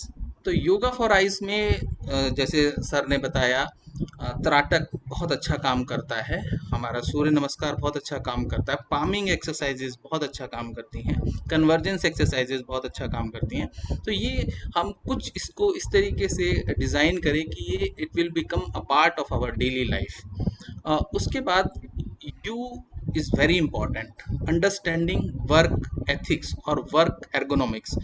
तो जब तक हम ये नहीं जानेंगे कि हम क्या चीज़ यूज़ कर रहे हैं, उसको हमें कैसे यूज़ करना है, तब तक हमें जो है तब तक वो चीज़ हमारे लिए सूटेबल नहीं है। तो जैसे स्क्रीन आपकी एक हाथ की दूरी पे होनी चाहिए, लेट के आपको यूज़, सबको सब कुछ पता है, बेसिकली इग्नोरेंट होके हम उन चीज़ों को भूल जाते हैं। तो इसलिए एक हाथ की दूरी पे आपकी स्क्रीन होनी चाहिए, आपकी जो स्क्रीन है वो आपकी आई लेवल के पास या हल्की सी नीचे होनी चाहिए, उस पर कोई भी लाइट नहीं पड़नी चाहिए, एंटी ग्लेयर स्क्रीन लगी होनी चाहिए स्क्रीन पे। ये सब चीज़ें जो हैं ये आपकी वर्क एर्गोनॉमिक्स में है, जो एंगल है, हर चीज़ का एक स्पेसिफिक पैटर्न है। जो भी लोग इंटरनेट से जुड़े हुए हैं वो एक बार कंप्यूटर वर्क एर्गोनॉमिक्स को देख लें, उससे उनको बहुत आराम से पता लगता है कि क्या क्या करना चाहिए और क्या क्या प्रिकॉशंस हमें लेनी चाहिए। 1 घंटे पहले हमारे को जो है कोई भी गैजेट सोने से 1 घंटा पहले हमें यूज़ नहीं करना चाहिए। R is for regimen. Ayurveda में AYU and then R is for regimen. Regimen में यही है कि आपको जब आप कोई भी काम कर रहे हैं तो हमारी आदत होती है कि हम बार बार आइस को रब करते हैं। हम जो है उसको जब हम बार बार रब करने से इन्फेक्शन होने के चांसेस हैं। ग्लासेस में हमेशा एंटी रिफ्रैक्टिव कोटिंग इस्तेमाल करनी चाहिए। ये सब चीज़ें हमें रेजिमेन में यूज़ करनी चाहिए। उसके बाद V is for value vision, यानी हमें हमेशा अपनी विज़न की वैल्यू करनी है, हमें उसको प्रोटेक्ट करने की कोशिश करनी है। तो प्रोटेक्ट करने के लिए आयुर्वेद में बहुत सारी चीज़ें बताई हैं। जैसे कि जो हमारी जो दिनचर्या है उसमें उन्होंने गंडूश के बारे में बताया है, नस्से के बारे में बताया है, अंजन के बारे में बताया है। तो ये सब चीज़ें हमको अपने लाइफस्टाइल में लेके आनी है। जैसे कि धीमान सर हैं, मैं 20-25 साल से तो ऑब्जर्व कर रहा हूँ उनको ऑलमोस्ट। तो वो कंटिन्यूसली उनका एक नस्से का एक रूटीन है, डेली रूटीन है कि वो नस्से लेते ही लेते हैं। ठीक है, तो उससे क्या है कि हमें शुरू में नहीं पता लगता, लेकिन धीरे धीरे हमें बॉडी में इफेक्ट आता है। तो आपको अगर नस्से लेना है उसमें कुछ बहुत ज़्यादा कोई मेहनत नहीं है। या तो गाय का घी ले लीजिए, उससे नस्से ले लीजिए, या तेल ले लीजिए। सिंपल, अगर आप डेली यूज़ कर रहे हैं तो अवॉइड एनी मेडिसिन, और जो भी घर में अवेलेबल है, चाहे वो गाय का घी है, चाहे वो तेल है, चाहे वो नारियल का तेल है, इस तरीके से आप इसको यूज़ कर सकते हैं। आलमंड ऑयल को कुछ लोग डेली यूज़ करते हैं। इससे कहीं ना कहीं आयुर्वेद के हिसाब से सभी जो इंद्रियां हैं, जो भी ऊर्ध्व जत्रुगत रोग हैं, सुप्रा क्लेविकुलर रीजन के जो रोग हैं, वो सब ठीक होते हैं। गंडूश के लिए अगर आपको, जैसे गंडूश तो वैसे तो तेल से करा जाता है, बट अगर आपको उसका टेस्ट अच्छा नहीं लगता तो आप सिर्फ एक ग्लास, जितना भी आप पानी मुंह में भर सकते हैं उतना पानी भर कर, और आँखों को थोड़ा सा आप उसको स्वच्छ जल से आप उसको धो सकते हैं। ये भी कहीं ना कहीं आई प्रोटेक्शन में काम करता है। अंजन, पहले हम लोगों को पता है कि हमारे घर में अंजन का यूज़ होता था, दिवाली पे काजल बनाया जाता था, लगाया जाता था, लेकिन धीरे धीरे धीरे जो है चीज़ें ख़त्म हो गई। और अब क्योंकि बहुत सारी बीमारियां आ गई तो सबने ये कहना चालू कर दिया कि ये जो है जो है आपका लैक्राइमल ड्रेनेज को अफेक्ट करता है, ब्लॉक करता है, इसलिए धीरे धीरे ख़त्म हो गया। ठीक है, तो वो हमारे को बिना किसी प्रूवन जो है ट्रायल के हमें किसी चीज़ को बंद कर देना या वो कर देना, वो भी बहुत अच्छा नहीं है। उसके बाद हमारा आता है आई। वी के बाद ई जो है, E is for I blinking. तो आई ब्लिंक जरूर करना है, और जो है ये वॉलेंट्री ब्लिंक हो। जो हमारे पास जो भी होता है वो इनवॉलेंट्री ब्लिंक्स होते हैं, बट हमें हर आधे घंटे पे या हर 15 मिनट पे कम से कम 10 से 15 बार आई ब्लिंक, वॉलेंटरी ब्लिंक करना है, स्लो ब्लिंक करना है, ताकि स्प्रेडिंग ऑफ टीयर फिल्म अच्छे से हो पाए। और उसके बाद जो लास्ट में हमारा जो बात बचती है, जिसके लिए सर बहुत एम्फेसाइज कर रहे हैं, वो है डाइट या ड्रग्स। तो डाइट में तो सबने बता ही दिया है, सभी पूर्व वक्ताओं ने, कि डाइट में हमारे को वॉलनट लेने हैं, आलमंड लेना है, और फ्रूट्स में हमें पोमेग्रेनेट लेना है, अनार वगैरह ये सब चीज़ें यूज़ करनी है। शुगर में हमारे को हनी और गुड़ का यूज़ करना है, और जो ऑयल है उसके अंदर तिल का तेल है और सरसों का तेल है, घी है, इस तरीके से चीज़ें यूज़ करनी है। गाय का दूध जो है वो यूज़ करना है। अब दूध में भी जो है आपको पता ही है, दूध की हालत सब बफेलो मिल्क पे आ चुके हैं। गाय का घी सिर्फ रूरल एरियाज में मिल पाता है, और यहाँ पे जो भी मेट्रोपॉलिटन सिटीज में आता है वो गाय के दूध के नाम से आता है। उसमें क्या होता है पता नहीं। और उसके बाद आती हैं ड्रग्स। तो ड्रग्स जो हैं वो लास्ट में under supervision of medical practitioner और ऑप्थेल्मोलॉजिस्ट ही लेनी चाहिए। तो कुछ ड्रग्स हैं जैसे कि च्यवनप्राश, हम बहुत अच्छा बल्ले है, रसायन है, चक्षुष्य है, तो इसको हम डेली रिजीम में हम ला सकते हैं। सप्तामृत लौह है, इस ये आँखों के लिए ये भी रसायन है, मसल्स पे बहुत ऑक्यूलर मसल्स पे बहुत अच्छा काम करता है, और ये इससे जो है जो आपके एस्थेनोपिक फीचर्स हैं, जो एस्थेनोपिक सिम्टम है जिसमें आई स्ट्रेन वगैरह आता है, उसमें बहुत अच्छा लाभ मिलता है। अश्वगंधा चूर्ण है, हरड़ चूर्ण है, ये बहुत सारी चीज़ें हैं। त्रिफला तो आइज़ के लिए, त्रिफला तो किसी भी फॉर्म में आइज़ के लिए एक वरदान है। त्रिफला को हम चूर्ण रूप में ले सकते हैं, त्रिफला कषाय को हम इरिगेशन ऑफ द आइज़ के रूप में ले सकते हैं, त्रिफला चूर्ण को हम घी और मधु के साथ मिलाकर ले सकते हैं, माँ त्रिफला घृत भी आता है। तो ये सारी चीज़ें जो हैं ये ब्राह्मी रसायन है, या हमारा महात्रिफला घृत जो है वो बहुत अच्छा एक तरीके से नरिश करता है ऑक्यूलर टिश्यू को। और साथ में साथ के साथ ये जो है हम कोई भी मेडिसिन जो बेसिकली हमें कुछ डीपर टिश्यू तक, रेटिनल टिश्यू तक पहुंचानी होती है, तो उसके लिए एक व्हीकल का काम करता है महात्रिफला घृत या कोई भी घृत प्रिपरेशन। तो उस अगर हमारे को प्रॉपरली अगर कोई पोस्टीरियर सेगमेंट की डिजीज़ है तो हम उस महात्रिफला घृत को रसायन और as a vehicle to so that वो जो दवाई है वहाँ तक पहुँच पाए। दूसरी जो हमारा एक आयुर्वेद में सबसे बड़ा जो एक ऑक्यूलर थेरेपेटिक्स का जो एक चैप्टर है जिसको हम क्रियाकल्प बोलते हैं, तो डॉक्टर अवनीश ने बोला कि तर्पण जरूर बताएं। तो तर्पण जो एक 7 तरीके के क्रियाकल्प बताए, उसमें तर्पण एक विशेष स्थान रखता है। बाकी अश्चोतन, विडालक, पिंडी, ये सब चीज़ें बताई हैं। तो कुछ इसमें से ऐसी प्रोसीजर है जिसको हम क्रोनिक डिजीज़ में यूज़ करते हैं, और कुछ जो जैसे अश्चोतन वगैरह है ये सब एक्यूट कंडीशंस में, ऑक्यूलर कंडीशंस में यूज़ करा जाता है। तर्पण बेसिकली क्योंकि तर्पण पे बहुत ज़्यादा एक तो इफ़ेक्टिव ट्रीटमेंट है, और दूसरा इसका जो लोगों के अंदर पॉपुलैरिटी है वो काफ़ी है, और लोग ये भी सोचते हैं कि इससे काफ़ी चीज़ें ठीक होती हैं, और कुछ मायनों में ये बात सही भी है। तो तर्पण में क्या करते हैं कि बेसिकली एक उड़द के आटे की बाली बनाते हैं, दोनों आँखों के चारों तरफ पूरा घेरा बनाते हैं, और उसके बाद उस घेरे है, या फिर अगर मेडिकेटेड घी लेना चाहते हैं तो मेडिकेटेड घी, अदरवाइज सिंपल गोघृत से भी तर्पण करा जा सकता है।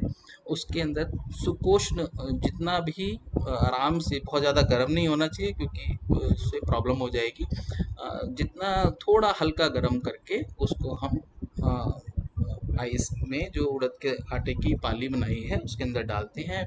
पेशेंट को ब्लिंक करने को बोलते हैं, और उसको हम लगभग उसकी डोज अकॉर्डिंग टू डिजीज़ है, लेकिन मैक्सिमम जो जनरल प्रैक्टिस में जो यूज़ करते हैं वो 15 से 20 मिनट तक हम तर्पण को यूज़ करते हैं।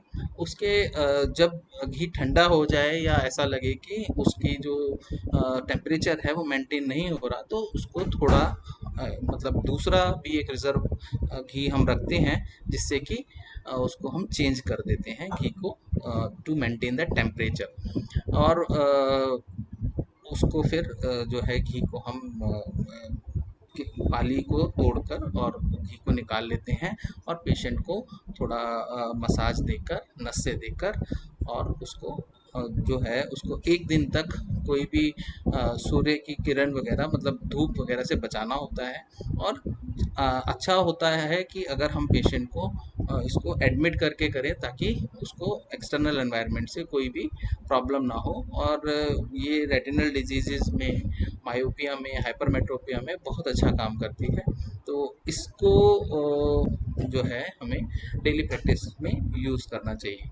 तो इसी उस पे डिफरेंट डिफरेंट, जैसे ग्लूकोमा है, ग्लूकोमा में पेशेंट को अगर एंगल क्लोजर है तो ठीक है, पेशेंट को पता लग जाएगा, but glaucoma is a silent killer of vision. तो वो क्या करेगा, धीरे धीरे आपकी विजन को खराब कर देगा। तो लिए भी जो ग्लूकोमा के दो बेसिकली फीचर्स हैं। तो एक पार्ट तो है जिसमें कि प्रेशर राइज हो रहा है, और दूसरा पार्ट जो है उसमें जो न्यूरो प्रोटेक्शन है। न्यूरो प्रोटेक्शन वाला पार्ट जो है वो हम दर्पण के माध्यम से, अपने चक्षुष रसायन के माध्यम से बहुत अच्छे से ट्रीट करते हैं। और जहाँ तक बात है इंट्राऑकुलर प्रेशर मेंटेन करने की, वो हम जो आयुर्वेदिक जो एलोपैथिक मेडिसिन हैं, जो भी प्रेशर रिड्यूसिंग मेडिसिन हैं, उससे करते हैं। तो अगर हम इंटीग्रेशन ऑफ मेडिसिन या इंटीग्रेशन ऑफ द थेरेपीज करके चलें, सिस्टम की इंटीग्रेशन करके चलें, तो ज़रूर हम जो हमारा एक हमेशा गोल रहता है कि कम से कम लोग ब्लाइंड हों, कम से कम लोगों को जो है विजन प्रॉब्लम हो, और ज़्यादा से ज़्यादा लोगों को हम ठीक कर पाएँ, तो उस लक्ष्य को हम जल्दी अचीव करेंगे। और इसी शब्दों के साथ आपने मुझे बुलाया, बहुत बहुत धन्यवाद। Thank you. बहुत बहुत धन्यवाद डॉक्टर राजीव अग्रवाल। आपने बहुत सही शब्दों में एक जीवन शैली के बारे में आपने चर्चा की। ये बहुत ही महत्वपूर्ण है। सारंगर संहिता में, जो कि 16वीं सेंचुरी में सारंगर ने एक बहुत अच्छी चीज कही कि बाल्यम वृद्धिम छविर मेधा त्वक दृष्टि शुक्र विक्रमौ और बुद्धि कर्मेन्द्रियश्चेतो जीवितम दस्तु वर्षे। He has described biology of a particular factor in each decade of the life. 1 से 10 साल में बाल्य कॉर्पुलेंस, दैट इज चाइल्डहुडनेस, देन सेकंड में ग्रोथ 21 से 11 से 20, और उसके बाद में वृद्धि, छवि, कॉम्प्लेक्शन, चौथे में मेधा, इंटेलेक्ट, और 5वें में दृष्टि। तो दृष्टि का जो विजन का लॉस होता है वो 5th डिकेड में आपका हो रहा है। उस 5th डिकेड में ही has recommended triphala and jyotishmati to maintain the vision of the individual.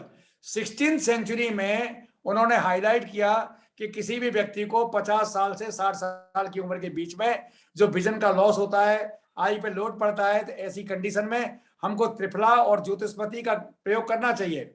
आपने गंडूस के बारे में चर्चा की। आपने देखा कि कोरोना कालखंड में गंडूस और नेति के बारे में, नस्य के बारे में चर्चा की गई, because there 2 routes are the basic routes for the COVID infection. तो हम नेजल म्यूकस मेम्ब्रेन के बैरियर को स्ट्रॉन्ग करने के लिए नस्य करते हैं, और आपकी गंडूस का धारण करना, कवल धारण करना, हम mucous membrane of the mouth की स्ट्रॉन्ग करते हैं। तीसरी इंपॉर्टेंट चीज बात आपने कही कि महात्रिफला घृत। तो त्रिफला के लिए कहा है, त्रिफला में मेन मेडिसिन आपकी होती है हरितकी, हरड़, बहेड़ा और आंवला। और हरितकी के लिए कहा गया है कि हरितकी मनुष्याणाम माते वेत कारणी कदाचित कुपिते माता नोदरस्ता हरितकी। हरितकी जो हरड़ होती है वो माँ से भी ज्यादा हितकारी है। कभी माँ क्रुद्ध हो सकती है, लेकिन उधर में गई हुई हरितकी कभी क्रुद्ध नहीं हो सकती। It is suppose to be best medication. आंवला को हमारा व्यवस्था कहा गया है। It stops process of the aging process को आपको कम करता है। It is suppose to be one of the best antioxidant. और दूसरी बात, घृत का प्रयोग इसलिए किया गया कि घृत is suppose to be the barrier, जो आपका फैट सॉल्युबल होने की वजह से ब्लड ब्रेन बैरियर को क्रॉस करने वाली जो भी मेडिसिन है उसमें वेक्टर का काम करता है। तो बहुत ही महत्वपूर्ण चीज आपने कही। और नेत्र तर्पण और kriyakalpa is suppose to be boon for the present community. It must be used in all now all the Ayurvedic colleges are doing this thing. और ये एक डॉक्टर मुखोपाध्याय आपके काशी हिंदू विश्वविद्यालय में दादा जो इस पे काम कर रहे हैं, और साइंटिफिक इसके बारे में एवेल्युएशन हो रहा है, बड़ी बड़ी इंस्टीट्यूट्स में काम चल रहा है। तो मैं चाहता हूं कि जन सामान्य को भी पंचकर्म की तरह इसका भी प्रचार प्रसार किया जाए, डिस्ट्रिक्ट लेवल पर और सभी लेवल पर उपलब्धता हो। बहुत बहुत धन्यवाद आपके उद्बोधन के लिए। और आज में बहुत ही मुझे प्रसन्नता अनुभव हो रही है कि प्रोफेसर MK सिंह साहब और प्रोफेसर कमलजीत सिंह साहब जैसे व्यस्त चिकित्सकों ने आज इस कार्यक्रम में पूरा समय दिया, और ऐसी चीजें हमारे सामने रखी हमारे सभी वक्ताओं ने, जो कि जन सामान्य के लिए बहुत लाभकारी है और एक ही बात सबने सभी के वक्तव्य में उभर के सामने आई कि we must not ignorant for the eye diseases. बच्चों से लेकर के युवा और वृद्धावस्था तक हमको लगातार नेत्र का हमें जांच कराते रहना चाहिए, केयर करना चाहिए। और ये भूल जाएं कि डॉक्टर लूटते हैं, डॉक्टर आपकी आंख को बचा करके आपको जीवन के उस रस को आनंद लेने के लिए, आपके जीवन को आनंदित करने के लिए तैयार रहते हैं। तो बहुत बड़ा श्रेय जाता है हमारे कमलजीत सिंह साहब को, एमके सिंह साहब को, कि जाने कितने लोग आज अपने युवावस्था का आनंद ले रहे हैं, कितने लोगों की आंख की आपने रक्षा की है। तो आप निश्चित रूप से भगवान धन्वंतरी का आपके ऊपर पूरा आशीर्वाद रहे और आप चिरायु हो, शतायु हो और निरंतर पीड़ित मानवता की सेवा करते रहें। हमारे सभी वक्ताओं को बहुत बहुत धन्यवाद, आपने उपस्थित होकर के इस कार्यक्रम को सफल बनाया और अधिक से अधिक लोगों तक इस कार्यक्रम को हम पहुंचाने का प्रयास करेंगे रिकॉर्डेड वर्जन के माध्यम से। बहुत बहुत धन्यवाद। और डॉक्टर अवनीश जी, अब मैं कहूंगा कि हमारी परंपरा के हिसाब से आप अपने कुछ विचार रखते हुए आप शांति मंत्र के साथ कार्यक्रम का समापन की तरफ ले चलें। बहुत बहुत धन्यवाद डॉक्टर अवनीश पांडे जी। बहुत बहुत धन्यवाद सर। हमारे अतिथियों का आप धन्यवाद ज्ञापन भी करें और अपना वक्तव्य भी दें और साथ में समापन भी कराएं। सर आज का कार्यक्रम बहुत ही सफल रहा, बहुत बहुत धन्यवाद ज्ञापित करता हूं हमारे आज के सभी वक्ताओं को। एक प्रश्न पूछने की मैं धृष्टता करूंगा, प्रोफेसर कमलजीत सर भी हैं और मैं एक प्रश्न ये है मेरा कि जैसा कि अभी सर ने चर्चा किया कि पहले काजल लगाया जाता था और आजकल देखा जाता है कि बच्चों में बचपन में ही जैसे डेक्रोसिस्टाइटिस वगैरह जैसे ये बीमारियां हैं तो वहां पे डॉक्टर सबसे पहले मना कर देते काजल नहीं लगाना है। तो क्या कारण हो सकता है सर इस पे थोड़ा सा, क्योंकि ये कॉमन व्यक्ति भी इस कार्यक्रम को बाद में देखेंगे तो कहाँ तक ये सही है?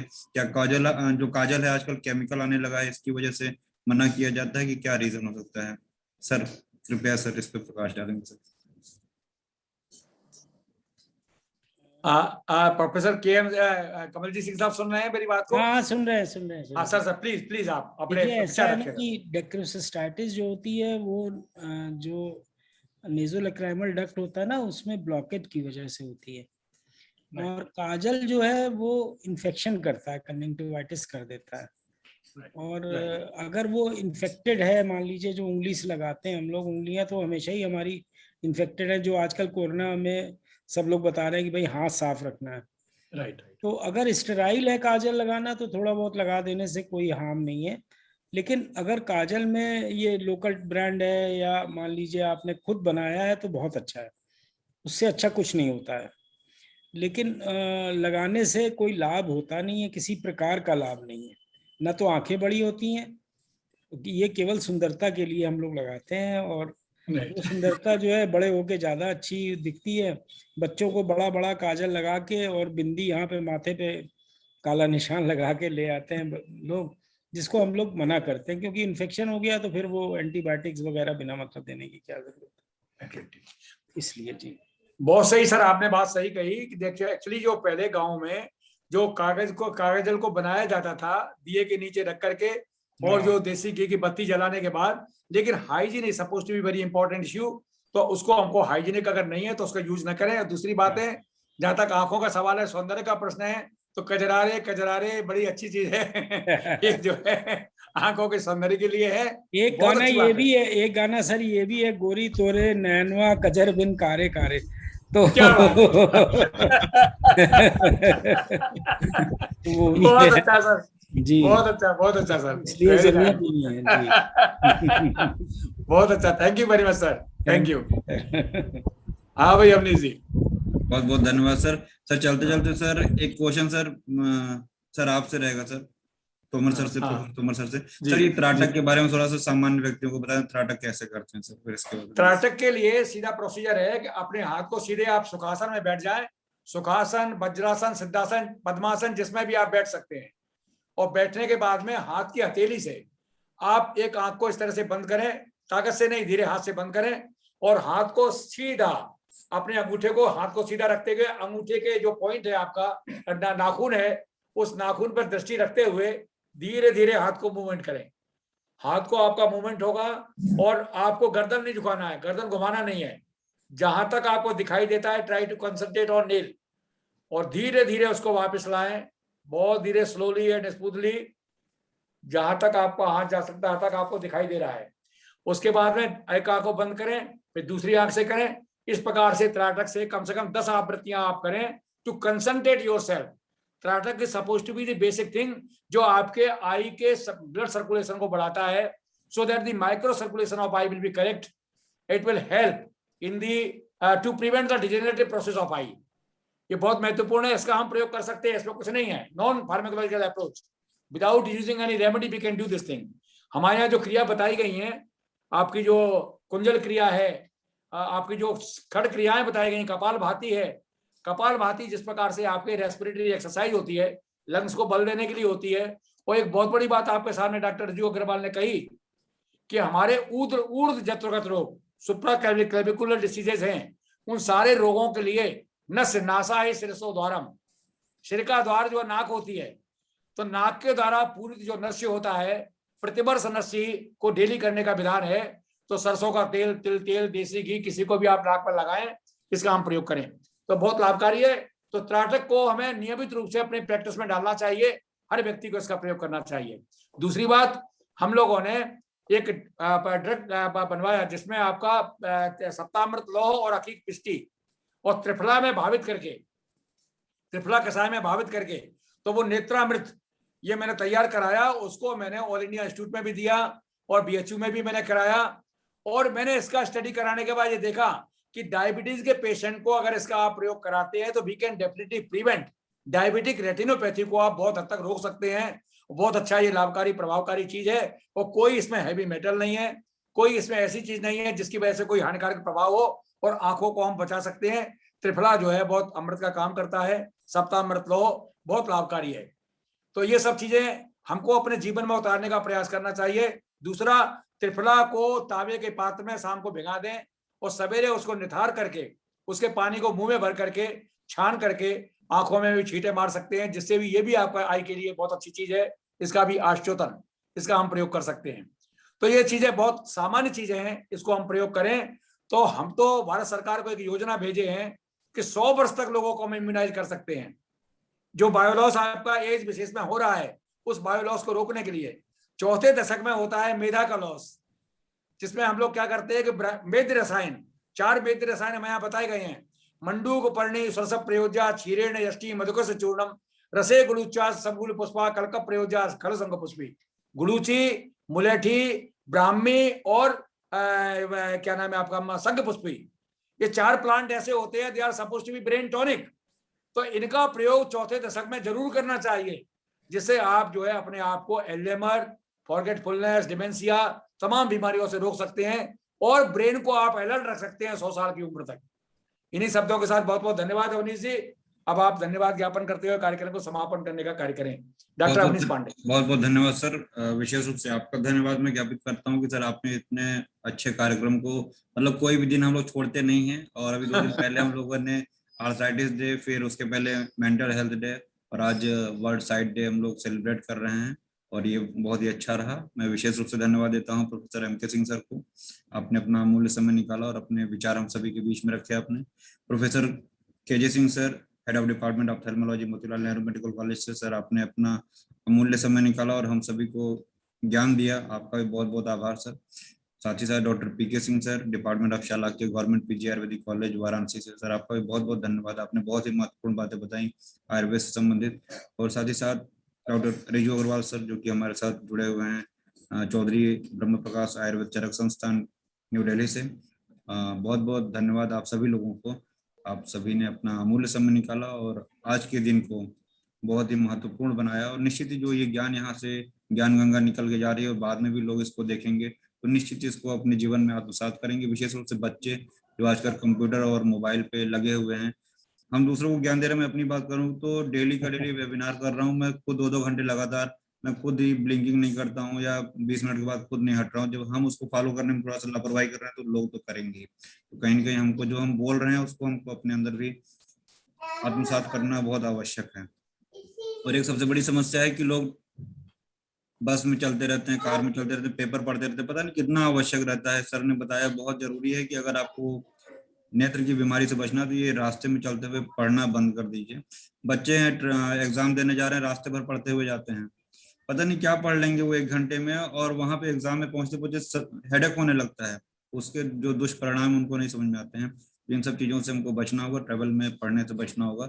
बहुत बहुत धन्यवाद आप सभी लोगों को, बहुत बहुत आभार आप सभी का। और शांति मंत्र के साथ हम सभी कार्यक्रम को समाप्त करेंगे।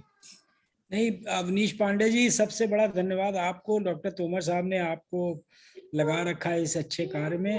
आप बहुत अच्छा बोलते हैं and you have a very bright future ahead.